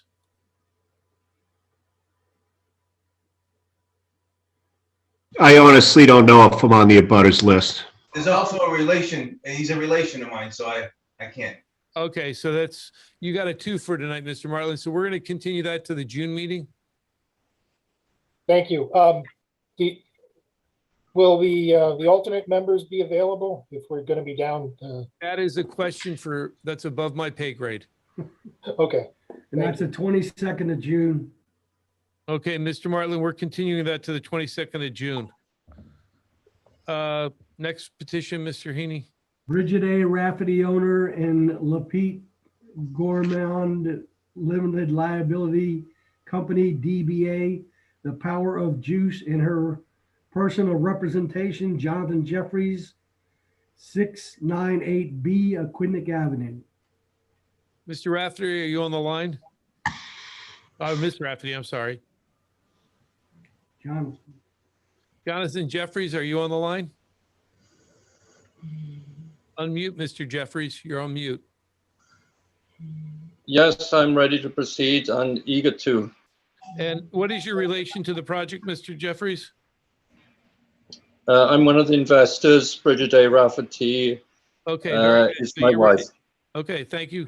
We'll get back to you. Thank you. Next case, Mr. Heaney. Delphine M. Fogg, owner at 19 Renfrew Avenue. Ms. Fogg, are you on the line tonight?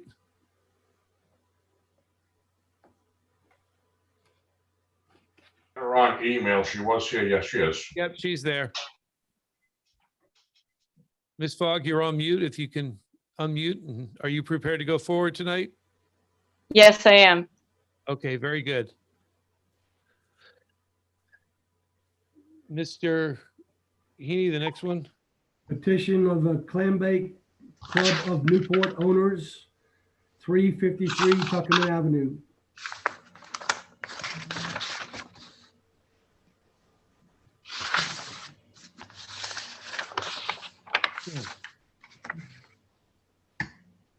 I think you went to the last list, Mr. Heaney. I think you're out of order. I think the next one on the list should be the petition of Cardinal 159 LLC. That's ready, Mr. Chairman. Attorney Chris Bean. Okay, thank you, Mr. Bean. Mr. Heaney, the next one is Carmen Foy. Yeah. You want me to read it? I'll just read it. Yeah, I'm missing the page, so I don't know That's where it okay. went. It's Carmen Foy, owner, 796 Equivalent Avenue. Are you ready to go forward tonight? Ms. Coy, are you on the line this evening?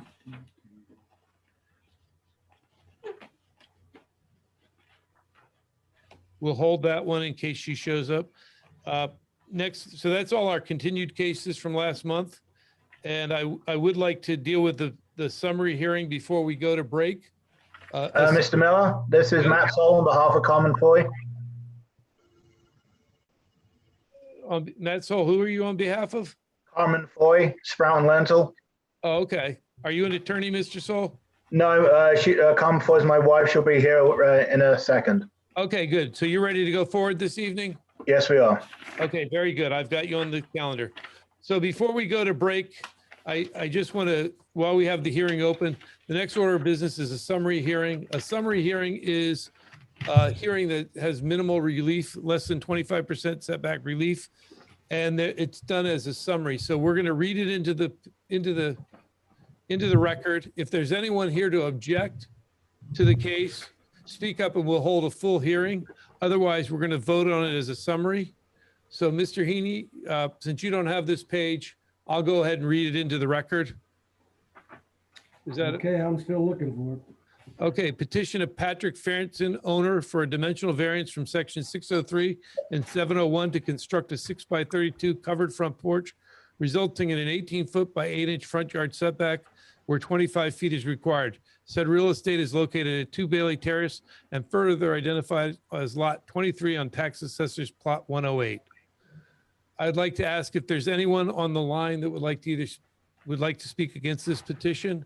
If you are, please raise your hand. Angela, let's give it a few minutes. I know it's been a long night. Let's give it a few seconds. Mom, I just texted you that page you're missing. It's on your phone. You got it. Yeah, I just found it too. Thank Oh, you. okay, all right. Okay, Angela, has anyone raised their hand? No hands being raised. Thank you. Seeing that there's no objections, can I have a motion to accept the summary hearings? Motion to accept the summary hearings, Chris Souza. Motion made by Chris Souza. Do I have a second? I'll second. Is that Eric? That's me, yep. All those in favor? Aye. Motion carries 5-0. And with that, I'm going to ask that we take a 15-minute break. Mr. Chairman, if I might, Mr. Silva, before you go to break, I've got the Clam Bay Club of Newport. It's clear that will not be reached tonight. I would simply ask that it be continued to the June meeting on the 22nd. Okay, thank you, Mr. Silva. We've duly noted that. Thank you very much. Mr. Chairman, David Martland, on behalf of On the Pond in Diego's Middletown Yes, LLC. Mr. Martland. That matter would also have to be continued because it needs to be referred to the Planning Board and Conservation Commission. Is that the purpose of tonight, to refer it? Well, it should be referred either by the zoning official or I don't think the board needs to take a vote on that. No, I don't. We're going to refer that, Mr. Costa. We're referring On the Pond to planning and conservation. Very good. I'll write a memo tomorrow. Thank you, Mr. Martland. Are there any attorneys before we go to break that want to weigh in? Mr. Miller? Yes, Mr. Regan. So we should assign a new date to that matter and remain on the zoning docket. It's 6:22. Thank you. Thank you, Mr. Regan. Okay, I have the time at 8:24. If everyone can be back here by 20 of 9, 8:40, we'll resume. Thank you.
get started in about another minute if everyone comes back.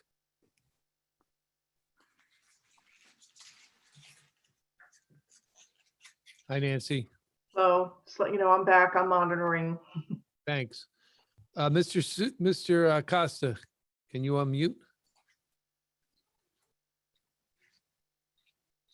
You Chris look at Costa.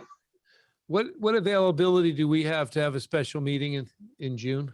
In June, we have June 8th and June 10th with the council chambers, but anytime you want with Zoom, if you mention it, I don't have to re-advertise. No, I think if we can move back to chambers, either way, we'll do either the 8th or 10th if Mr. Regan's available. Mr. Okay. Regan, can you look at your schedule? June 10th, we got the council chambers, and the Tuesday, the 8th, we have the council chambers. Looks like both of those nights would be available on my end, Mr. Chairman. I'm inclined to go to Tuesday, the 8th.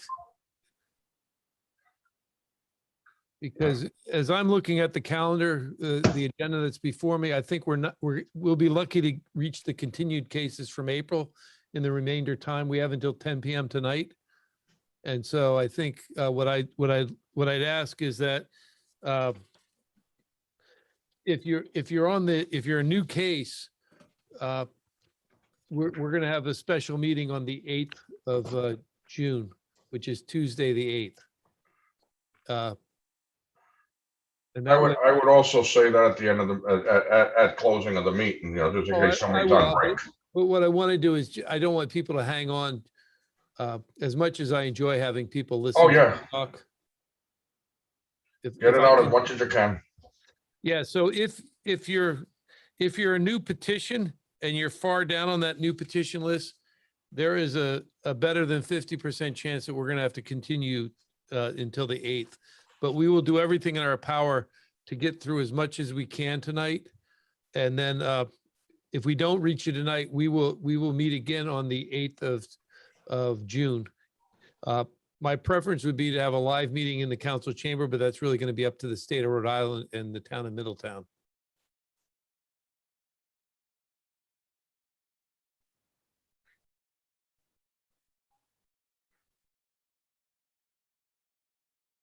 Mr. Regan, do you think we'll be back in chambers by then? Mr. Chairman, I think we'll probably know by next week whether that'll be a possibility. Everyone's waiting to see what happens over the next 4 or 5 days. So hopefully we'll have word by now. There we go. I have a button on bottom for the mute and the unmute. All right. All right. Okay. Mr. Silvera, thank you for tuning in. I was here. I was trying to tune in, but I'm on a different computer now. No, you were here. We saw you the whole time. You could see me? Yeah, we saw you earlier too. I know I was here before, but I'm just saying the last 2 minutes though. Could you see me? Yeah, we see you now. Yeah, okay, now you do, because it wasn't, okay. I'm back. Okay, so I think we have a quorum back. Nancy's here, Angela's here. I'd like to reconvene the meeting. It's 8:40, as I said, 8:42, so I apologize. Hey, Jim? Yes. Jim, it's Chris Souza. I just wanted to clarify what you just said so these people don't stay on for an extra hour and a half. Like the last cases, I see Mr. Bob Spatrini is still on. Brian Whitaker looks like he's still logged in. They're welcome to say, Chris. All right. If by act of God we get through everything, we'll get to them. But I'm telling them right now that we will have a meeting on the 8th. All right. Either on Zoom or live in the council chambers to clear this calendar, because what I don't want to do is go into the summer and have all these people waiting to get their cases approved. And they will go in front of people that have continued. So the people that have continued are out of the loop. And so we'll go in the order that's on this sheet for people that are on the line. And does that make sense, Mr. Costa and Mr. Regan? Absolutely. Okay, so with that, I'm going to call the meeting back to order. And our first case tonight, we'll lead off with Mr. Harrell. Mr. Heaney, if you can read that case into the record. Petition of Dana L. Harrell and James C. Redfern owners for a variance from section 603, 701, and 803G to allow the construction of a 12-foot by 28-foot two-car garage addition to the existing single-family dwelling with a right side yard setback of 4 feet 7 inches where 20 feet is required. Said real estate is located at 275 Green End Avenue and further identified as Lot 97 on Tax Assessor's Plat 114. Very good. Dana and Mr. Redfern are here. I see Mr. Redfern. Could you raise your right hand, please? Do you swear My that? other right hand. That's okay. You swear the testimony this evening will be the whole truth and nothing but the truth? I do. State your name and address for the record, please. My name is James Redfern, 275 Green End Avenue. Mr. Redford, tell us about your project, please. Sure. So just to clarify, Mr. Heaney, you said a two-car garage, I believe, is going to be a single-car garage. But in any case, so we live at 275 Green End Ave, just about across from the Witherby Schoolhouse in a farmhouse that was built in the early 1900s. We are seeking to build a modest 12 by 28 foot, two-story, single-car attached garage addition that we intend to use as a garage only. It's become a necessity for us to be able to protect at least one of our car and the family's personal seasonal items from the elements and in the weather. We've lived in our house for about the past 15 years, and during that time, our cars and our seasonal items have suffered the effects of the elements and rot, rust, mold, etc., due to having to be kept outside. First of all, the hardship from which we seek relief is due to the unique characteristics of the land and structure.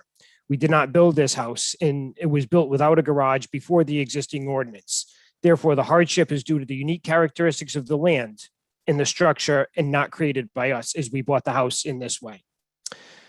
Secondly, the hardship is not the result of any prior action of us, and there is no financial gain associated. As I said, we've owned this house for about 15 years, and we have not altered, added, or changed to the house in any way. There's no financial gain that we are expecting, as the proposed garage will be quite pricey due to the significant uptick in materials costs due to COVID, but it is necessary for our family to be able to safely store our belongings and to keep them safe. The proposed garage will be a standard one-car garage with storage on the second floor. There will be no heat, no plumbing. There will be electricity for lighting and for a garage door. The floor will be cement, and the height is expected to be 22 feet, 6 inches. The granting of the requested variance will not alter the general character of the surrounding area. Most of the surrounding houses in our area have a garage similar to ours, and I submitted some evidence of that to the board. I hope that you all received it. The proposed garage was designed by an architect and was designed specifically with the character of our old farmhouse and the surrounding areas in mind. I've also provided to you a runoff assessment conducted by John Mello of Mello Construction. Fourth, the relief we are seeking is the least relief necessary because we have exhausted all other alternatives. We did get a permit a few years ago for a shed with the purpose or with the intent of storing our items. The shed is 10 by 12 and it's located in the back corner of our lot. And as we are a family of 2 adults and 2 kids who play multiple sports, the shed got full quick. It's now got a tractor, a push lawnmower, 4 kayaks, 2 surfboards, a weed whacker, window ACs, beach coolers, a few bins of miscellaneous items, 4 bicycles and a motorcycle, and it's now really full. Our basement is not practical for storage due to its construct being field stone and mortar foundation, which is permeable, moist, and wet. We recently dug up the dirt floor and added concrete and dehumidifiers, which has increased the ability to store some items. However, our only access is through an outdoor bulkhead with very steep stairs. And so items like my log splitter and generator, we simply cannot get into the basement because of access. As of now, the log splitter sits outside with a tarp covering it, which is not ideal because it blows off and the elements get to it. In addition, our lacrosse nets and lacrosse nets and soccer nets that the kids use all remain outside year long and constantly have to be replaced because we do not have a place to fold them up and store them. We did investigate buying another shed with the purpose of using it as a garage, but that seems to be less in compliance with the comprehensive plan and less with the general character of the neighborhood and the surrounding houses. In addition, I also rent a storage unit, and it's really becoming cost prohibitive after so many years of paying for extra storage, and then have to drive there to collect seasonal items every time we need something. Therefore, I've kind of exhausted all the other alternatives to a garage. Lastly, if the variance is not granted, I think that we will suffer more than a mere inconvenience, because the items that we need this garage for storage are necessary for our daily living. And these items are now being subjected, as I said, to rot and weathering of the elements, as well as mice and animals getting into them. And over the years, I'm forced to constantly replace items that, if they were properly stored, they would not need to be replaced. We really, as I said, we live in a very old farmhouse. We have very minimal closet space, and what closet space we do have is filled with the kids' sports bags, and we're simply do not have room to store any more things. Is part of the process here, 13 abutters have been identified. One of them is the town of Middletown. As I mentioned, Witherby School is adjacent.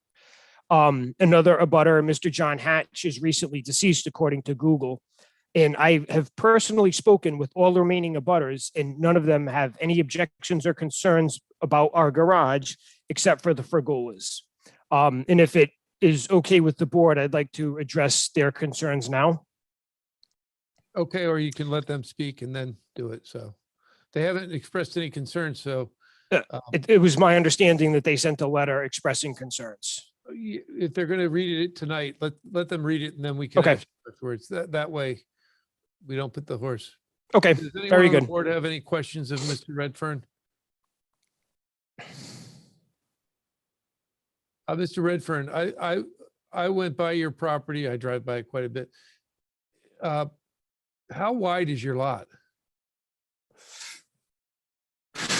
Off the top of my head, I don't know.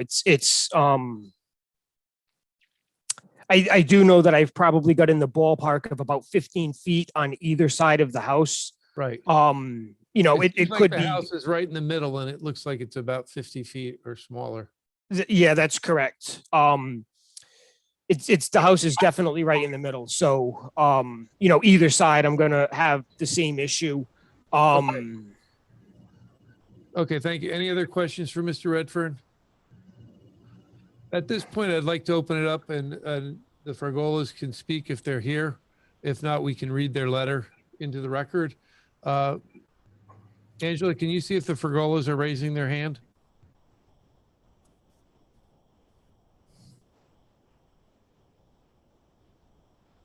They're coming in right now. Okay, thank you.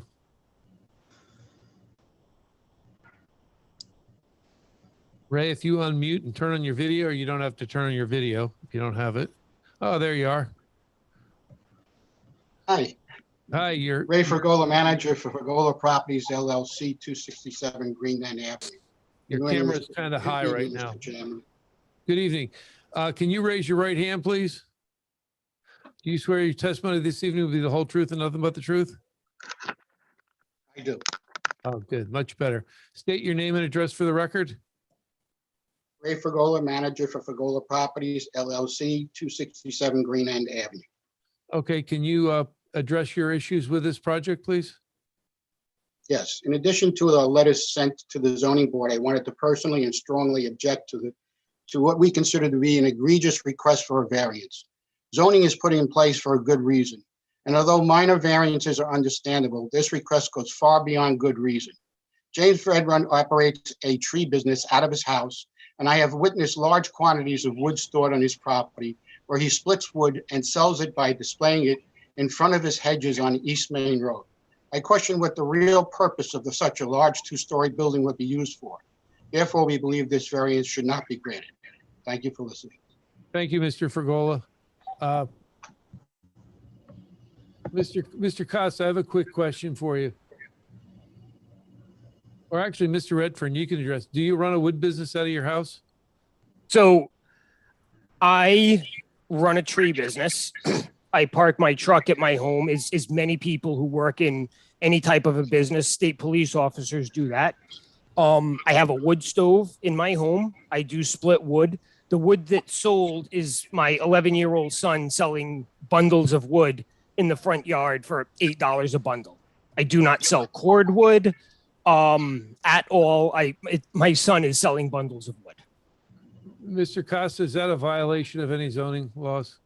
I don't believe that's a violation of zoning. We sell tomatoes on the side of the road and vegetables and for the kids. I don't think that's a violation. Okay, any other questions for Mr. Fregola or for Mr. I lost Mr. Harrell? Yeah, this is Chris Souza. Mr. Fregola, do you live in that house? No, it's a rental house. Okay, so it's a rental house, and there appears to be a cottage in the back with a setback that might be less than 4 feet. Is that correct? Yes, that was before zoning. It's an 1870 farmhouse. It's a historic farmhouse. Okay. I was driving by the house today. I didn't see any windows in the back either where the view would be blocked. So I was curious about that as well. There's windows in the back of the house, and there's windows in the back of the cottage. And by the way, I'm a little concerned about runoff because the land is lower than the Redfern land. And if there's rain that comes off a roof, it's probably going to go into the cottage. That's an issue that's dealt with the building permit process, correct, Mr. Costa? That will be correct, yes. Okay, thank you. Is there anyone else on the line that would like to speak either for or against this petition? Seeing none, I'm going to close the public hearing and ask for a motion to accept the petition as presented. Motion to accept the petition as presented, Chris Souza. I'll Do I have second. Eric Curtin second, first by Chris Souza, second by Eric Curtin. Discussion? Well, I'm going to vote in favor, but I believe it's reasonably necessary for the full enjoyment of a permitted use. It is a small lot. It was not done by the petitioner. He didn't build the house there. And so I believe a garage is not something that's unreasonable for a house. I agree. I think it's the least relief necessary, given the narrow configuration of the lot. Anyone else? I too am going to vote in favor of the petition. I think it's the least relief necessary. I also believe that it's the unique characteristics of the lot. The petitioner bought the house either side. I looked at the lot thinking maybe he can go to the other side, but it would be the same result going to the other side. So I too am going to vote in favor of it. All those in favor? Aye. Aye. Aye. All those opposed? Motion carries 5-0.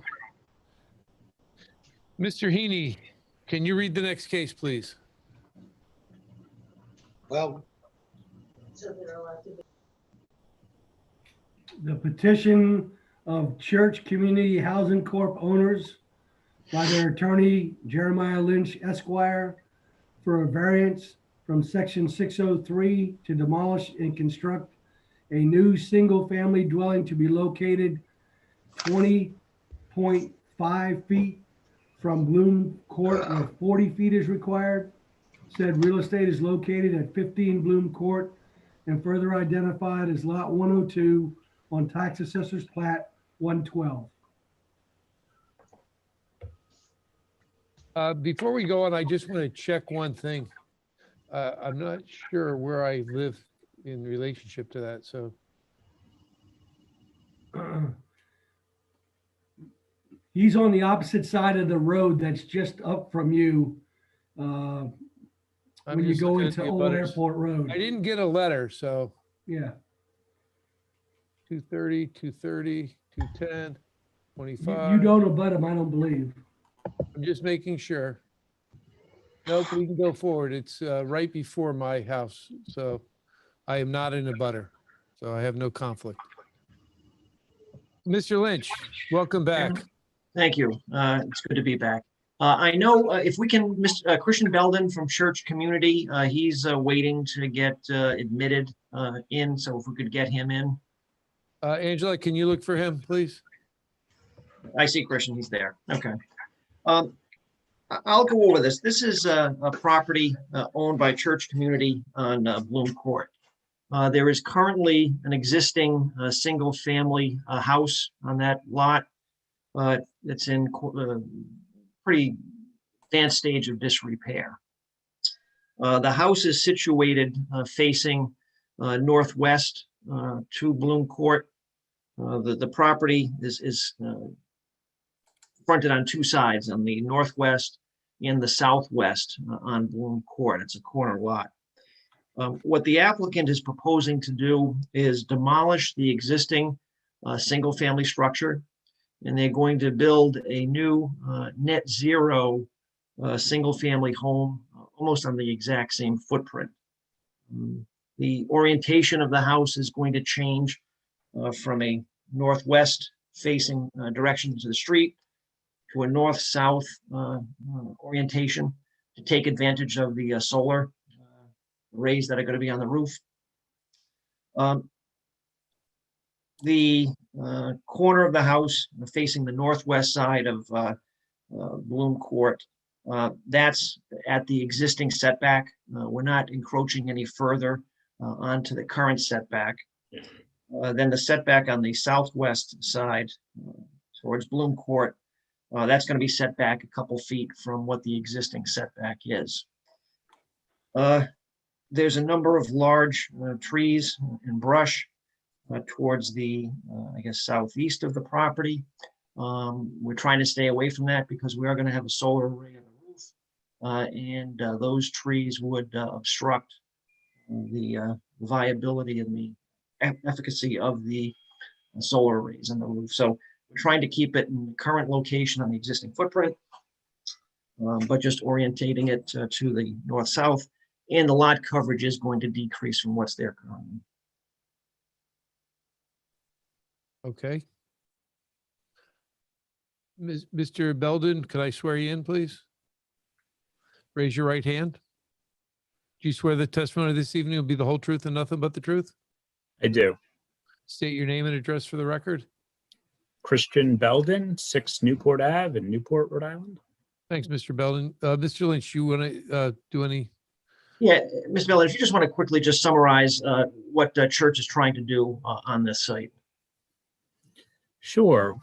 When we purchased the property, we originally intended to renovate the existing structure, but when we got into the renovations, we found extensive structural deficiencies in the foundation and extensive mold throughout in the walls and ceiling everywhere. It's really a shame because when you look at the house from the exterior, it really doesn't look that bad, and we really did not expect to have to demolish it. But unfortunately, that is the reality of the situation. And hence why we're before you tonight proposing to build a new single-family home in its place. As Jay mentioned, this would be what's referred to as a net zero home, which means it will be super insulated, have a very tight building envelope, and have enough solar panels on the roof to offset the annual electric consumption in this all-electric home. This is a part of a state pilot program called Zero Energy for the Ocean State, which is a partnership program between the Department of Energy Resources, National Grid, and Rhode Island Housing. They've awarded us funds to build this house to this net zero standard, along with the house that we recently received the building permit for at 12 Bloom Court. These will both be net zero.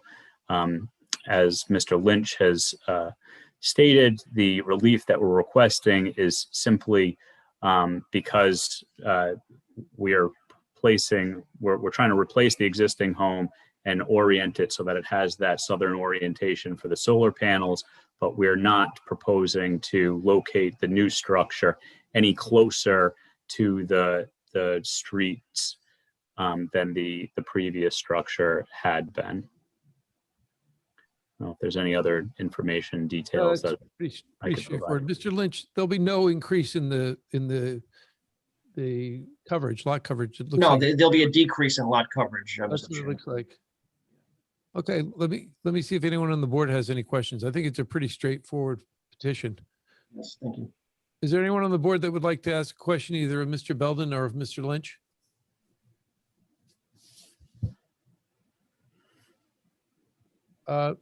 Seeing none, let me open it up to the public. Is there anyone on the line that would like to speak either for or against the petition? Angela, let's give it about 30 seconds and then we'll.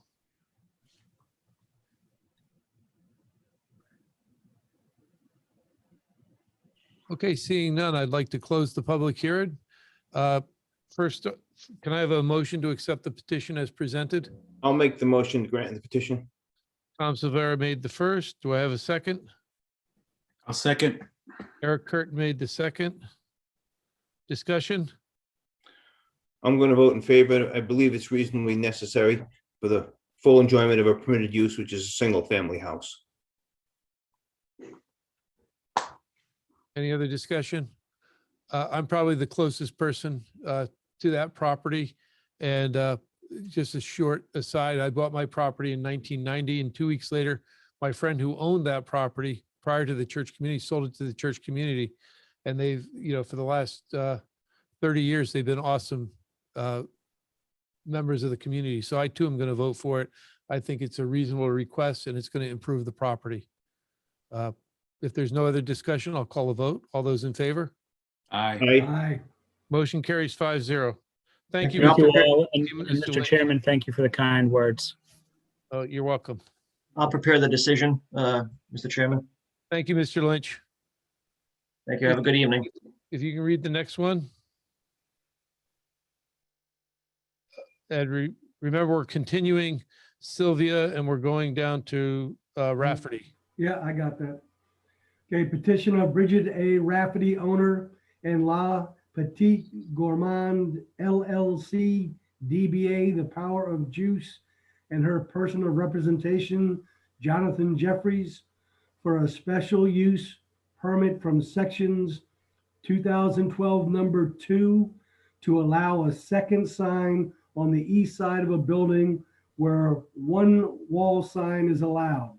Said real estate is located at 698B Aquidneck Avenue and further identified as lot 107B on Tax Assessor's Plat 114. Okay. Is the petitioner here? Good evening, Mr. Chairman. Yes, I am. Okay, Mr. Jeffries, can you raise your right hand, please? Do you swear the testimony tonight will be the whole truth and nothing but the truth? Yes, it will. State your name and address for the record. Jonathan Richard Jeffries, 33 Cutler Court, Portsmouth, Rhode Island. Okay, tell us about your petition, sir. Well, it's a petition to put a sign on the building. Recently, we've had to move our business, shrinking it by approximately half its square footage from its previous location. And we've taken a smaller premises, which has been built out to meet our needs. It's a new addition at the Polo Center. And so there was no existing arrangements for signage. So in a way, we had a blank canvas, and this is a process we started back in November to plan the sign on the building. And for various reasons, discussions with the landlord, the departure of Mr. Kane, the delays in the meetings, we're now finding ourselves in June with still a temporary sign up and without adequate signage. And we're seeing a roughly a 30% drop in revenue, not from our regular established customers, but from we do rely on a lot of opportune passing customers that see a sign. We sell cold pressed juice, which is a fairly unique product. So when people see it advertised, we do benefit from passing trade. We're seeing none of that from researching our current custom. And we desperately need a sign to keep us in business. It's getting that tight. And how many square feet is the sign you're looking for? I think it says 26 square feet. It is 26 square feet, which is based on frontage, which is in accordance with the ordinance. And I have to say, my understanding of the ordinance, there's some discrepancy on how the Polo Center is treated, because the building, or the part of the building we occupy is single occupancy, but the ordinance refers to a multi, just one second, get the terminology correct. It's a mixed use center, which only allows one sign per occupant. But you know, the Polo Center is lots of single occupants. It's not like a shopping mall, if you like. It's a collection of single businesses. Does your landlord approve your sign? Yes, he does. Okay. There's also already precedent within the Polo Center for such a sign. And that's with South Coast Health Urgent Care. They have a similar arrangement, a similarly sized sign, and they have multiple signs. So there is precedent for this within that establishment. They do have a greater presence throughout the Polo Center. We're just one little store in the complex. Is it just a sign, or is it backlit? How is it lit? Well, backlit signs are not permitted in Middletown. You could, if it were to be lit, it would have to be lit by some sort of front lighting. It's not our intention to light the sign. What we find our passing trade is, you know, fitness people, people going to the beach, people who are sort of concerned about their health. We're not looking to fulfill, you know, store hours are not late night store hours. Great. There's no real need for a lit sign. Okay, thank you, Mr. Jeffries. Anyone else have any questions of the petitioner? Mr. Jeffers, the sign that's on the back side of the, I think it's still there on the storage facility. Is that going to be removed? That was removed after I spoke to Mr. Costa, and he said that he wasn't happy with the sign, and I took it down. I forget when, but within 1 or 2 days of our conversation. And in the reference material, it was replaced with a temporary sign, which is the green sign in the depiction on the first page. And that sign goes away once you get the permanent sign, correct? Correct, yes. Okay, thank you. Any other questions for the petitioner before I open it up to the public? Hey, Jim, Chris Souza, my sound went out for just a second. I just might have missed a few words. Is there one in the street as well as the store, the double, or just on the store? No, in our old location, we had a double-sided green sign. And in the material that was just shown for illustration as what we had previously, we'd have to go through this process again, is my understanding, to have such a sign street side. This is for only for a sign on the building. I got you. Okay. Thank you. Mr. Jeffries. If there's no other questions, I'm going to open it up to the public.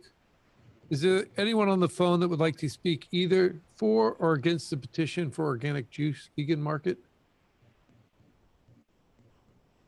Angel, let's leave it for a few seconds.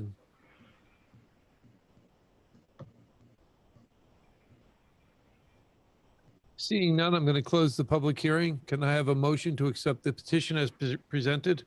I'll make a motion to present the petition as presented. Motion made by Mr. Curtin. Do I have a second? I'll second it, Chris Souza. Motion, discussion? I'm going to vote in favor of it. I believe that the relief is reasonably necessary. It's not an extra large sign. I don't think there's any detriment to the thing. I believe that the business needs this sign to operate. Yeah, good. Yeah, I was just going to say good luck with your business coming out of COVID. I hope the sign helps you bring in some more customers. Yeah, Thank you too very am gonna much. support- It's I'm very gonna- much needed and it can't come soon enough. I too am going to support it. I think the sign is tastefully done. I think it's the least relief necessary. And the fact that it's not going to be lit makes it a lot easier for approval. So having said that, can I have a vote? All those in favor? Aye. All those opposed? Motion carries 5-0. Mr. Heaney, can you read the next petition, please?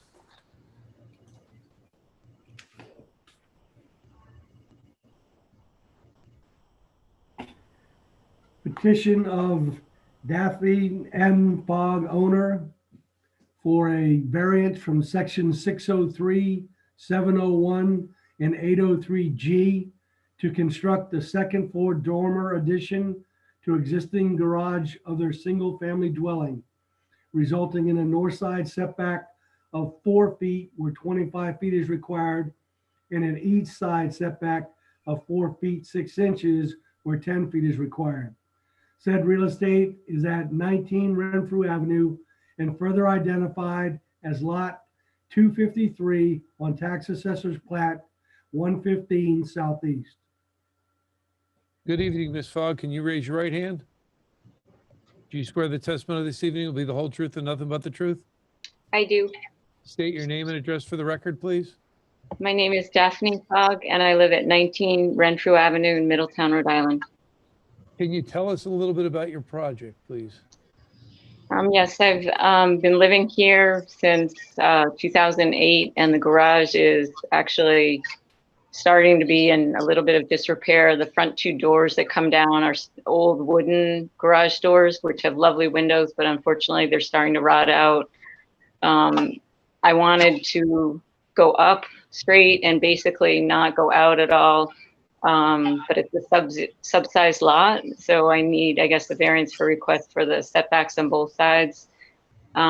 I'm hoping to keep the downstairs as a garage, but I want the upstairs as a space for me, as storage and also creative space. I'm a beekeeper and I need a lot of space for all my stuff for bees. It'll be used for more than just that, but I'm hoping to put solar because the whole roof faces south, so it will be an electric building and hopefully be totally self-sufficient. I'm hoping to also put in a bunch of rain barrels because I'm an avid gardener and it would be a great roof to catch rain on. I'm not, yeah, go ahead. I just want to clarify. So you're building completely within the building envelope that's there? Yes, yes. I'm just going up 8 feet. Did you guys all got pictures of it, right? Do you guys get the pictures I sent out of the packets? Do you guys all get those or no? Yes. I'm looking at maps and plans. I don't see pictures, but that's okay. Okay. It's basically going to have a dormer on the north and south side, but not going out. If cost is too prohibitive, I probably will only have the dormer on the south side due to lumber costs and all that. And it's going to be an open space loft.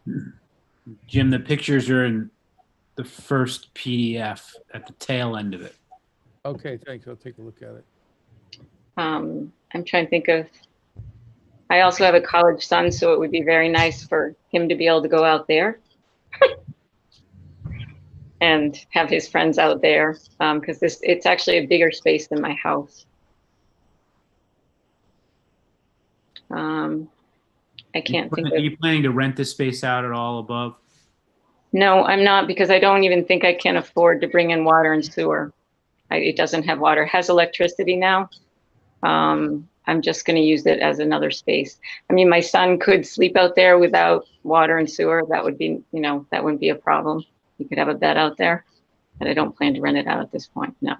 Did you see the one letter from your abutter on behalf of it's Eric Potter on behalf of his mother requesting that there be limited windows on the north side? I have not seen that. I could do that. I could easily do that. So that was the difference of the north. That's the north side, and I could do just, I could potentially do the dormer just on the south side. Yeah, he said he had no objection other than privacy for the yard. And it seems minimal. As it is, the windows that we're going to put in are, the higher ones so that you can't, it's not a full view because I want equal privacy on the inside. Sure. So they'll be head level, not whole body level. I mean, so how do we go forward with that? Do I talk to them? Let's see if he's on the line. So I was just making you aware of the letter. Any Thank other you. questions for the petitioner? Okay, seeing none, I'm going to close the public hearing. Not close it, I'm going to ask for public comment. I'm sorry. Is there anyone on the line that would like to speak either for or against the petition? If you're there, please raise your hand and Angela will let you into the meeting.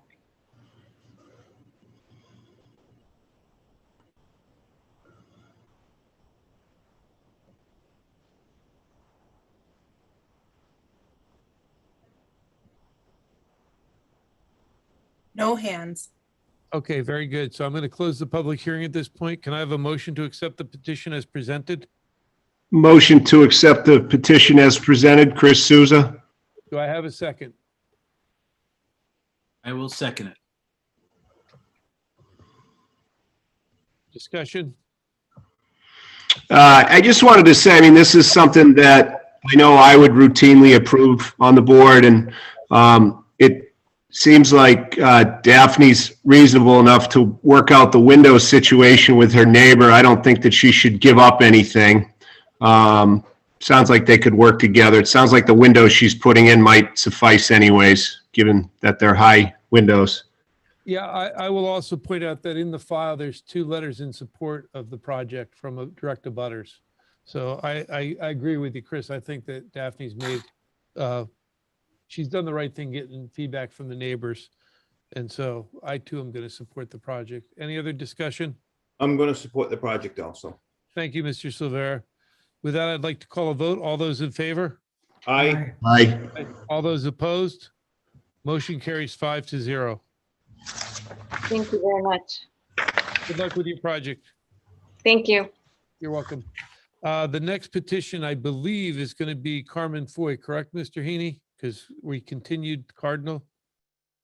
Okay, so we continued Oh, no. Cardinal. I didn't catch that one. No, I What don't did think we continue? did. No, Cardinal, no, we're ready. You're ready to go forward, right? Yeah, Yes. I didn't think we were continuing. Thank you, Mr. Heaney. My age is showing. Okay. Petition of Cardinal 159 Limited Liability Company owners by their attorney Christopher J. Bean, Esquire, for a special use from sections 902 and 602 to serve alcoholic beverages at the IHOP restaurant. Said real estate is located at 159 West Main Road and further identified as Lot 45 on Tax Assessor's Plat 108. Mr. Bean, tell us about the project. Thank you, Mr. Chairman, members of the board. So this is the IHOP restaurant on West Main Road, and the principals are Bill and Karen Cardinal.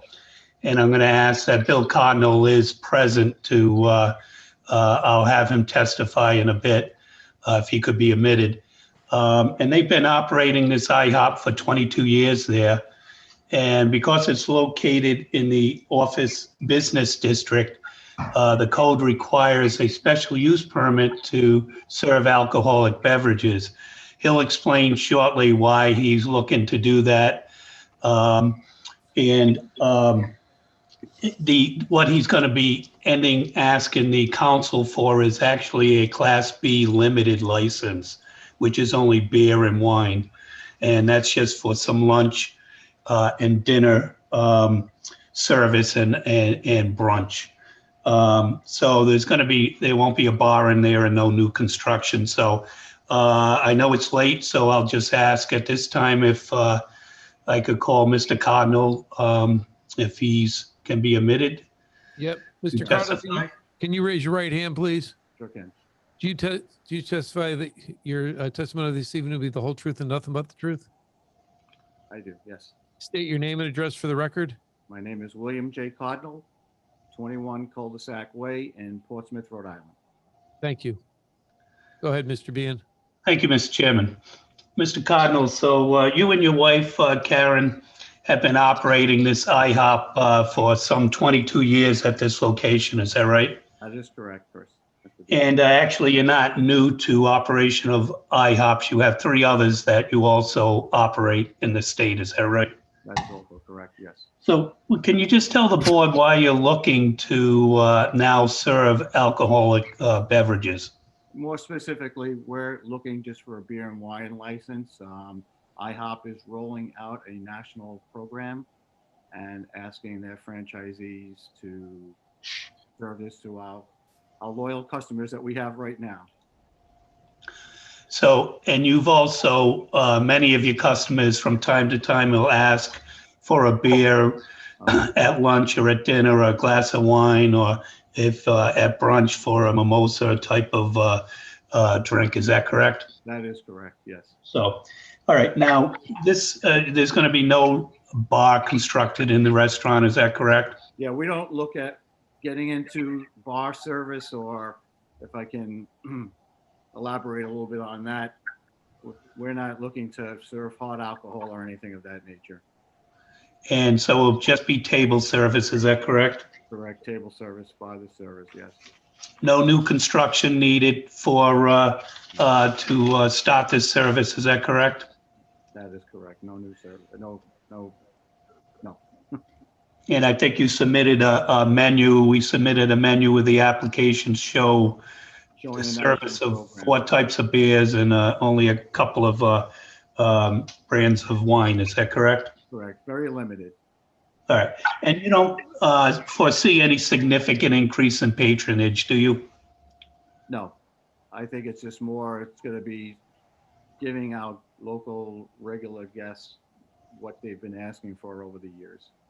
All right. And in any event, you got plenty of parking on site to if you can handle a weekend breakfast crowd, you can handle any crowd at lunch or dinner. Is that correct? Absolutely. We don't have an overflow in parking. All right. I have nothing further. If the of course he's available for the board. Excuse me. Or any questions? Yes. Any questions for the petitioner?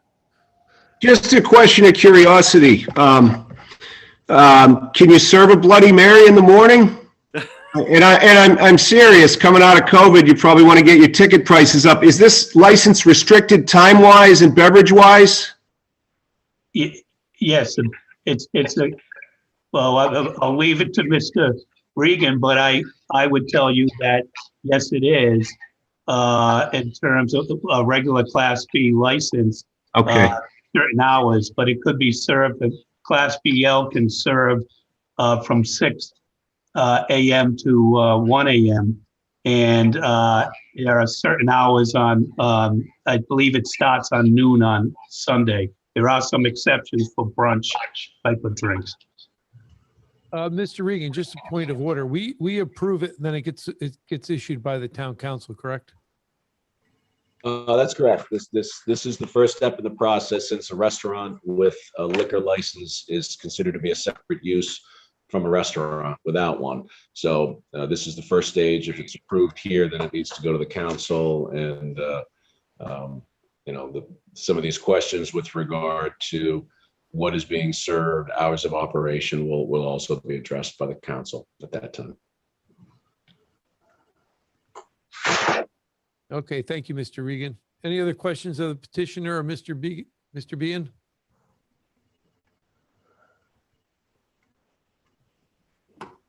Okay, let me open it up to the public and see if there's anyone out there that wants to speak either for or against the petition.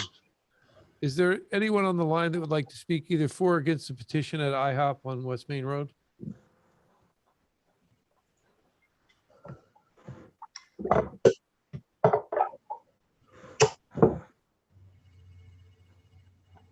Not seeing any hands. Okay, thank you, Angela. Seeing none, I'm going to close the public hearing. Can I have a motion to accept the petition as presented? I'll make the motion to grant the petition. Do I have a second? I'll second it. Okay, motion made in second. Discussion? Well, I'm going to vote in favor of it. I believe that IHOP's been there for years, and I believe it's a reasonable, a necessary thing to keep the business running. Any other comments? I too am going to support it. I know that the Cardinals have operated that establishment for 22 years. And I think expanding their menu in this way, although it's not a food item, they are alcoholic beverages. It will allow possibly a wider clientele to come in. And after a year and a half plus of COVID, I think we need to do whatever we can do to help businesses draw more people to their establishments. Okay, I too am going to support it. I think IHOP is just an adjunct to their normal course of business. I don't think it's going to become a nightclub. It's a Class B license. So I too am going to support it. All those in favor? Aye. Aye. All those opposed? Motion carries 5-0. Thank you, Mr. Chairman. Thank you. Thank you, Board members. Thank you. and members of the board.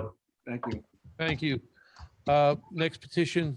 It- petition, Mr. Chairman, can I just jump in for 1 second? I apologize. I do, if I could just give you a heads up, there are 2 new petitions. I think you're making a lot of progress. And I had asked Mr. Costa to continue the Amaranth petitions, and I just wanted to advise you of that at this. Yes, thank you very much, Mr. Bean. And I was going to ask you, I saw your email to that effect.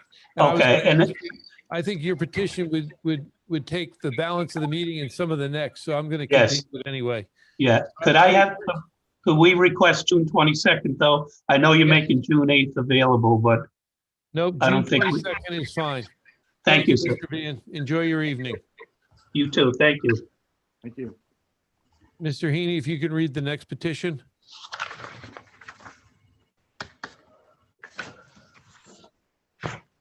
Petition of Carmen Foy, owner, for a special use from section 904 and 602 to serve alcoholic beverages at the Sprout and Lentil Restaurant. Said real estate is located at 796 Aquidneck Avenue and further identified as Lot 92A on Tax Assessor's Plat 114. Hello, Mr. Foy and Matt, Ms. Foy and Matt Saul. Good evening, Mr. Chairman. Please, I'm going to swear you guys in together. If you have different addresses, one answer than the other. Do you swear the testimony this evening will be the whole truth and nothing but the truth? I do. I do. State your names and addresses for the record. Carmen Foy, Matt Soul, 28 Hall Ave, Newport, Rhode Island. Thank you. Mr. Foy, Mr. Saul? That's all, same address. Oh, thank you. Tell us about your petition. Well, our petition is to have a wine and beer license for our restaurant. We're a small vegan spot behind Custom House Coffee, and we would like to offer our customers, our current customers, an opportunity to sit outside, enjoy the weather post-COVID, eat a plant-based meal, and have wine and beer. So this is a Class B license, correct? Yes. Okay. Any questions for the petitioner?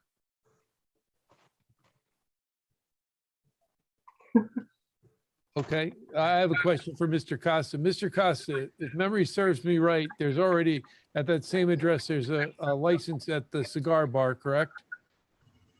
Excuse me on that, the cigar bar, Right next door to Custom House Coffee? right in the back, it's a separate building behind Custom Oak, yes. I Custom know, Oak. but they're on that parcel. It's the same property, and there is a license at the cigar bar. That's what I thought. And I also know that Custom House Coffee used to have a full liquor license. And I don't recall having any issues. In fact, Bob just let it go because it wasn't. No, mine, they've been trying for so long for this, it's like coming on to 3 months during COVID that they have it planned in the parking lot. Now, that's a hurdle we're gonna have to get over with the town council because we're allowing people to sit up in the parking lot for COVID purposes. You know, I don't, where we're gonna go after that if you have enough on your frontage on the sidewalk. You know, it won't be a permanent setup in the parking lot. That's your plan, show you designating parking for the business. And we're not doing, that will be my hurdle if it goes through the town council is, does it take away parking from the business once COVID goes away? There's a lot of these we might ask Mr. Regan on once we get back. Just to clarify, so right now, under the emergency orders that were issued during the pandemic, there are certain restaurants that have been able to expand outdoor seating into what otherwise would have been parking in other areas. The way that those orders are drafted is as the regular indoor capacity increases, then that outdoor capacity is supposed to decrease. And at the point when they're allowed to go back to 100% of their original capacity, then the ability to have those expanded areas outside would end. And that's unless, the council were to make some changes to the zoning code that allowed those to continue. But right now, the way those orders are drafted, once the restaurants get back to 100% capacity, those new expanded outdoor seating areas would go away. So I'm not sure, Mr. Costa has with regard to this area that they're proposing as service for alcohol, is it in any area where there would be parking spaces required for this or the other businesses? It's something I just wanted to be on the table up front, knowingly that, that the parking lot has to be under a stricter review when it comes back to me, just because it was a temporary, like you just explained. Well, I guess the question would be, if they're going, do they have enough parking spaces for the business and this expansion of the business if they're using those spaces for service? Because if I could make a comment, there's basically nobody parking back there after a certain time. There's no other businesses that are functioning back there behind Custom House Coffee. It's Newport Cooks, which is a cooking school. Then there's the coffee guy. There's June Love. So there's businesses there, but they're not really after a certain time. They're not even open. Okay. What I'm saying, whenever there's an expansion of a business, there needs to be a calculation that there is adequate parking, because our parking requirements are based on square footage, et cetera, that there's adequate parking. So my suggestion to the board, I don't want to make too big a deal of this, but is if you grant this petition, that you grant it subject to a determination by the zoning official that the business meets the parking requirements, because they're not asking for a parking variance. So I'm comfortable with that. Hasn't been done. I would, if you grant the petition, I would suggest you grant it subject to the condition that that there's the parking officer that it meets the parking requirements. Just so it's clear as well, if we do have outside seating, we don't really have any inside seating. We have a small 4-seat bar for during non-COVID times. But outside seating on the sidewalk is going to be 4 or 5 tables. And if we can't use the parking lot, we would still like to be able to serve beer and wine to those 4 or 5 tables. Oh, absolutely. Absolutely. I just think that we can leave it, per Mr. Regan, we'll just leave it in Mr. Costa's hands to determine the parking lot situation. That won't affect the approval from our end. No. Great, thank you. Any other questions for the petitioner before I open it up to the public?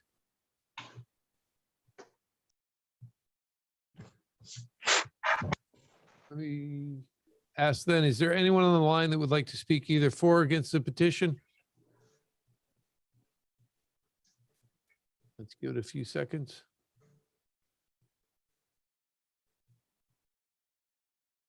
Angela, nobody? No hands. Okay, seeing none, I'm going to close the public hearing and ask for a motion to accept the petition with the condition that Mr. Regan suggested, that they work with the zoning board to establish the parking situation.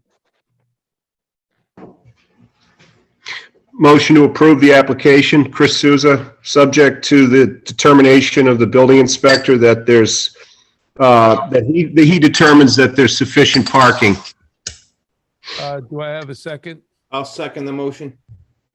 Okay. I'm Silvera. Second by Mr. Silvera. Discussion? I'm going to vote in favor of it.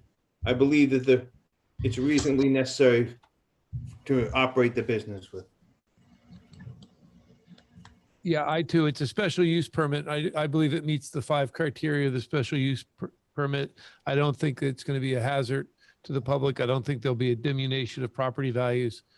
And I think it's a reasonable request from business owners. And if it helps them build Middletown's small business, I'm all for it. So if there's nobody else that wants to chime in, I'm going to ask for a vote. All those in favor? Aye. Aye. All those opposed? Motion carries 5-0. Thank you. And work with Mr. Costa on the next step. No problem. Thank you. Okay, so now let's go down. We're going to, let me look at this real quick and see. The Clambake Club. So I think our next petition would be Bob Spetterini.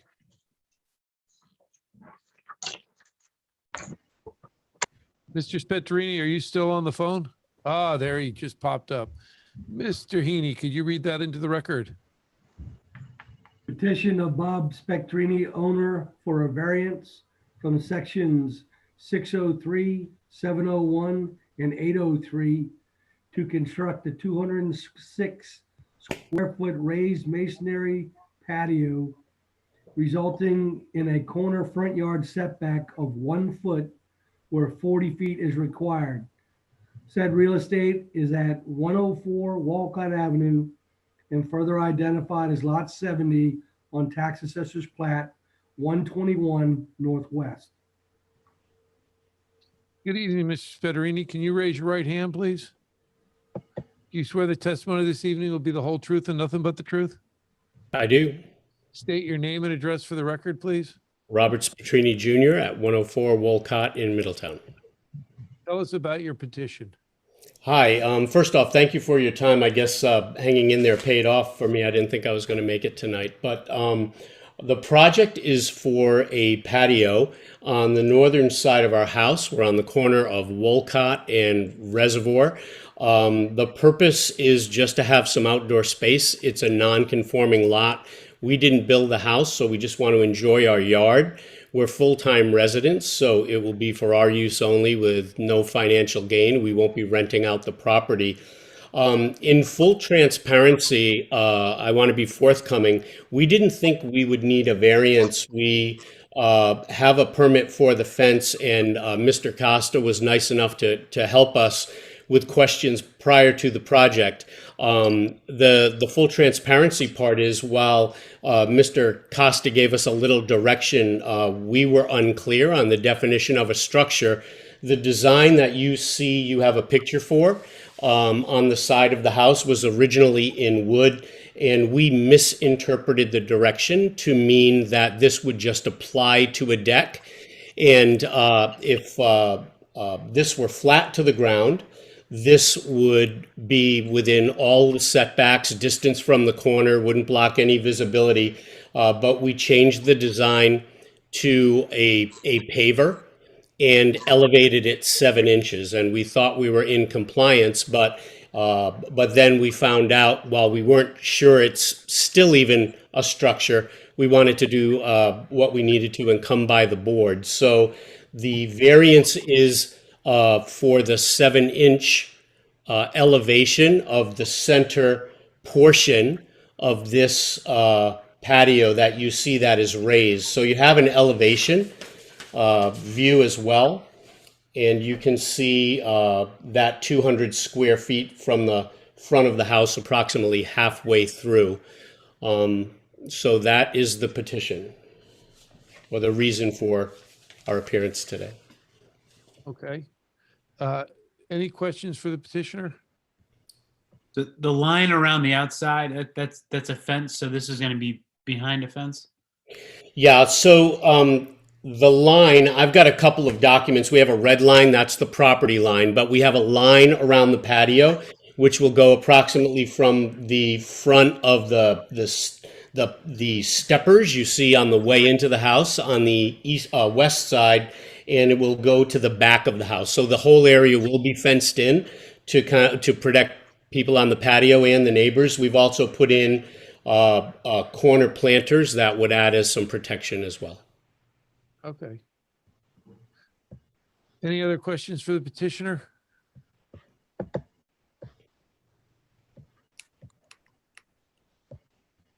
Seeing none, let me open it up to the public and see if there's anyone that wants to speak either for or against the petition.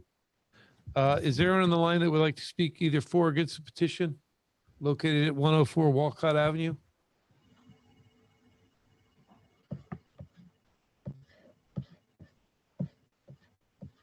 No hands raised. Thank you, Angela. Seeing that there's nobody objecting, I'd like to close the public hearing and ask for a motion to accept the petition as presented. Hey, Jim, before you do that, I did have a question for Chris Costa as far as lot coverage was concerned. Because There's no lot coverage concern with this. It's just a small section of the entire patio that they raised. If it's not flush like a driveway or sidewalk, you know, that's a driveway sidewalk, he wouldn't be here. But he didn't understand that because you have to step upon it, I call it a structure, and there's no lot coverage involved with this now. Okay, good. Thank you, Chris. Thank you. Thanks. Thank you, Tom. So can I have a motion to accept it as presented? I'll make a motion to accept it as presented. Eric Kurt made the first. Do I have a second? I'll second it. Thank you, Tom Silvera, second. Discussion? I'm going to vote in favor of it. I believe it's reasonably necessary for full enjoyment of a permitted use in a residential area.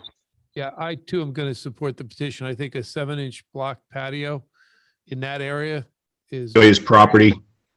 it's very minimal, and I think it's the least release necessary for the full enjoyment of the property. Yeah, and because of the corner lot, you know, obviously he has setback issues because of the two front setbacks, so makes anything challenging for him. So I Correct. definitely support it also. All those in favor? Aye. Aye. All those opposed? Motion carries 5-0. Thank you for your time, gentlemen. Gentlemen, let's see if we can get one or two more in. Yeah, you can.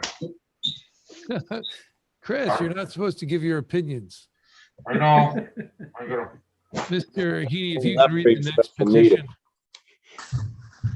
petition.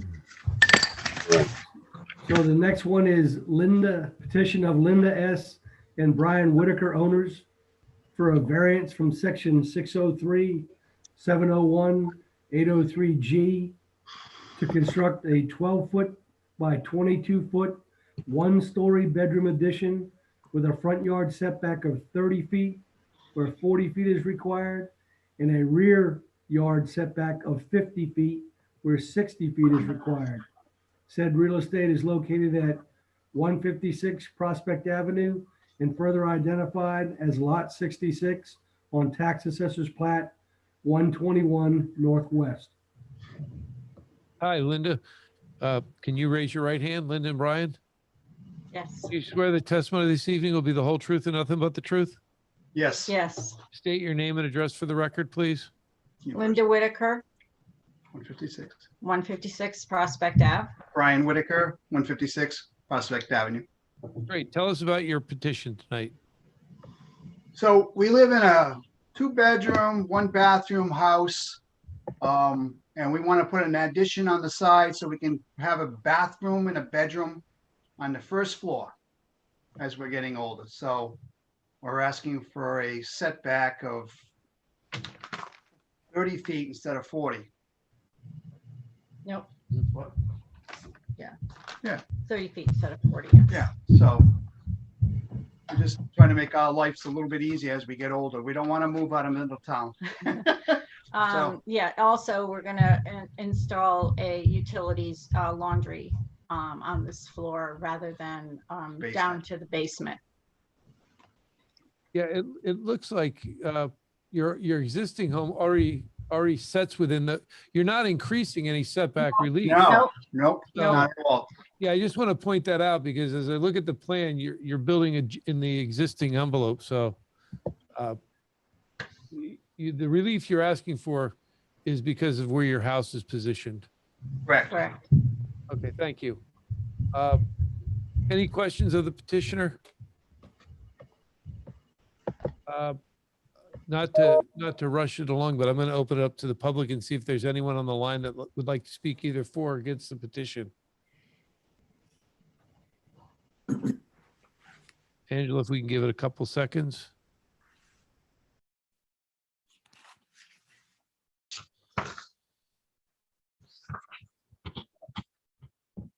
No hands. Okay, seeing none, I'm going to close the public hearing and ask for a motion to accept the petition as presented. Motion to accept the petition, Chris Souza. Do I have a second? I'll second. Motion made and second. Discussion? Yeah, the addition actually has less of a setback requirement than the original house, as you stated, Jim. So for that reason, it's pretty minimal. Yeah, I believe that the Whitakers are asking for the least relief necessary for the full enjoyment of their property. I think the hardship that they're facing is because of the unique characteristics of the lot. So I too am going to support the petition. Any other discussion before I call a vote? Seeing none, I'm going to ask for a vote. All those in favor? Aye. Aye. All those opposed? Motion carries 5-0. Thank you, Mr. and Mrs. Whitaker. Enjoy your evening. Thank you. Good night. Good night now. Okay.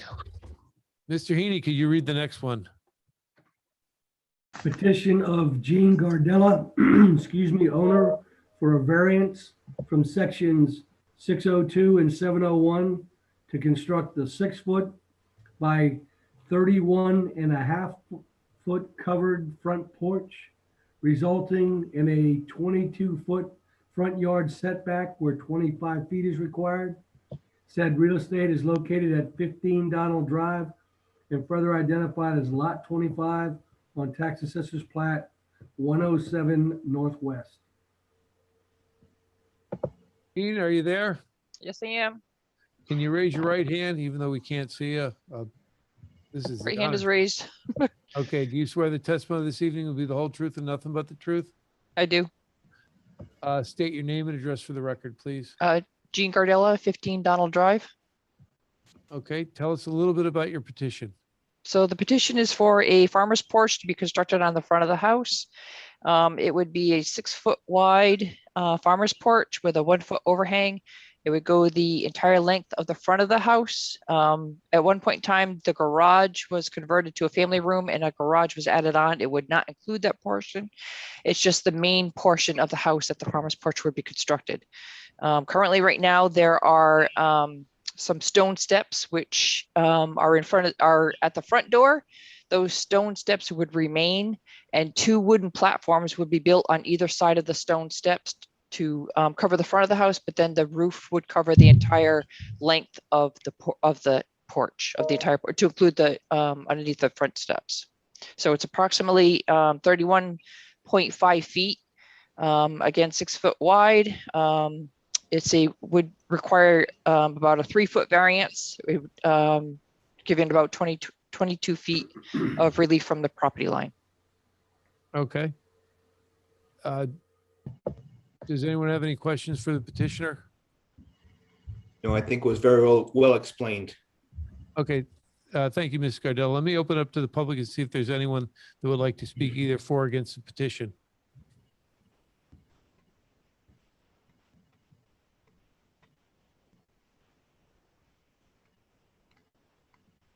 There are 4 people remaining and no one's raising their hand. I'm probably related to 3 of them.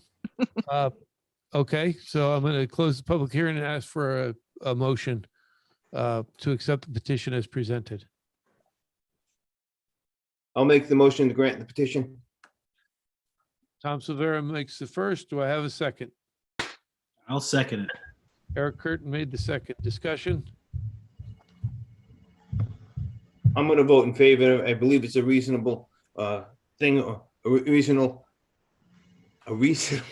sorry. Tom's getting tired. We're hours in, Tom. You do it. Sorry about that. It's a reasonable petition for the full enjoyment of permitted use. Is any other discussion? I too am going to support it for the same reason. I think it's a minor addition, and I think it's a reasonable request. And I wish I'd looked closer at it earlier because I think it could have gone into our summary case. But I too am going to vote in favor of it. All those in favor? Aye. Aye. All those opposed? Motion carries 5-0. Mr. Costa, we have approximately 6 minutes left until we have to adjourn. You got one left. Let's do it. Let's do it. 19 Reservoir. It's our favorite topic. As long as Kittner is on, oh, he's here. I think we can do it. Okay, let's do it. Petition of Bruce O. Kittner, owner, for a variance from section 603 and 701 to install a 21-foot pool and a 14-foot attached deck with a rear yard setback of 5 feet where 15 feet is required, and a side yard setback of 5 feet where 10 feet is required. Said real estate is located at 19 Reservoir Road and further identified as Lot 27 on Tax Assessor's Plat 115 Southeast. Mr. Kittner, can you raise your right hand, please? I don't know if you can see me or not, but it's raised. Okay, very good. Honor system. Do you swear the testimony that you'll provide this evening will be the whole truth and nothing but the truth? I do. State your name and address for the record, please. Bruce Kittner Jr., 19 Reservoir Road, Middletown, Rhode Island. Mr. Kittner, can you tell us a little bit about your project? Yeah, I'll make this short and sweet since I'm the last one. Looking to add a pool and deck to the backyard for my kids' enjoyment more than mine.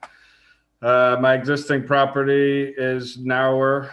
On the frontage side, it's only 60 feet as opposed to 100. So with the existing 15-foot side setbacks, that only leaves the middle 30 feet usable without a variance. And is this going to be a raised pool or an in-ground pool? Above ground, raised. Okay. Okay, any questions for the petitioner? Have you talked to your neighbors about this? The ones on my side of the street, not the ones behind me. They're mostly rental properties behind me. And do we have any idea what the lot coverage is now and what is it going to be when you put the pool in? Percent lot coverage? That's an interesting question. Mr. Costa, does an above ground pool count for lot coverage? Yes. Okay, thanks.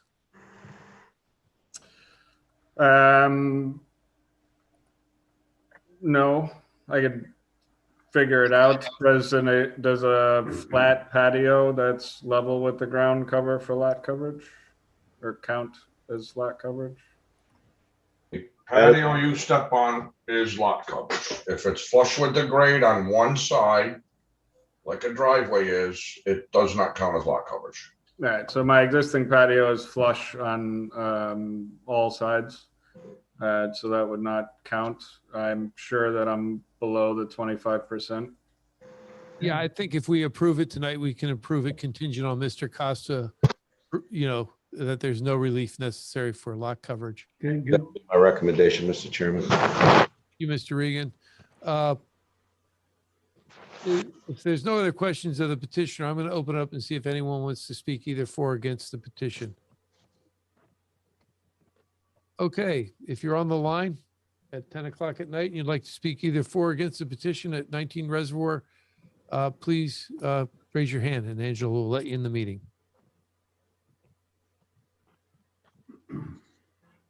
No hands. Seeing that no hands are raised, I'm going to close the public hearing and ask somebody on the board to give me a motion to accept the petition as presented. I'll make a motion to accept the variance as requested with the caveat that this is subject to confirmation that they are within the 25% lot coverage. Thank you, Mr. Heaney. Do I have a second? I'll second it. Thank you, Mr. Silvera. Discussion? I'm going to vote in favor. I believe the petition, it's reasonably necessary for the full enjoyment of a permitted use. Yeah, I too am going to vote. I think the lot is narrow, and I think we're always going to run into problems with narrow lots. And I think the fact that he's checked with his neighbors on his street, and nobody had an issue, and nobody came out tonight, means that it's probably not going to be a nuisance in the neighborhood. So I too am going to support the petition. All those in favor? Aye. All those opposed?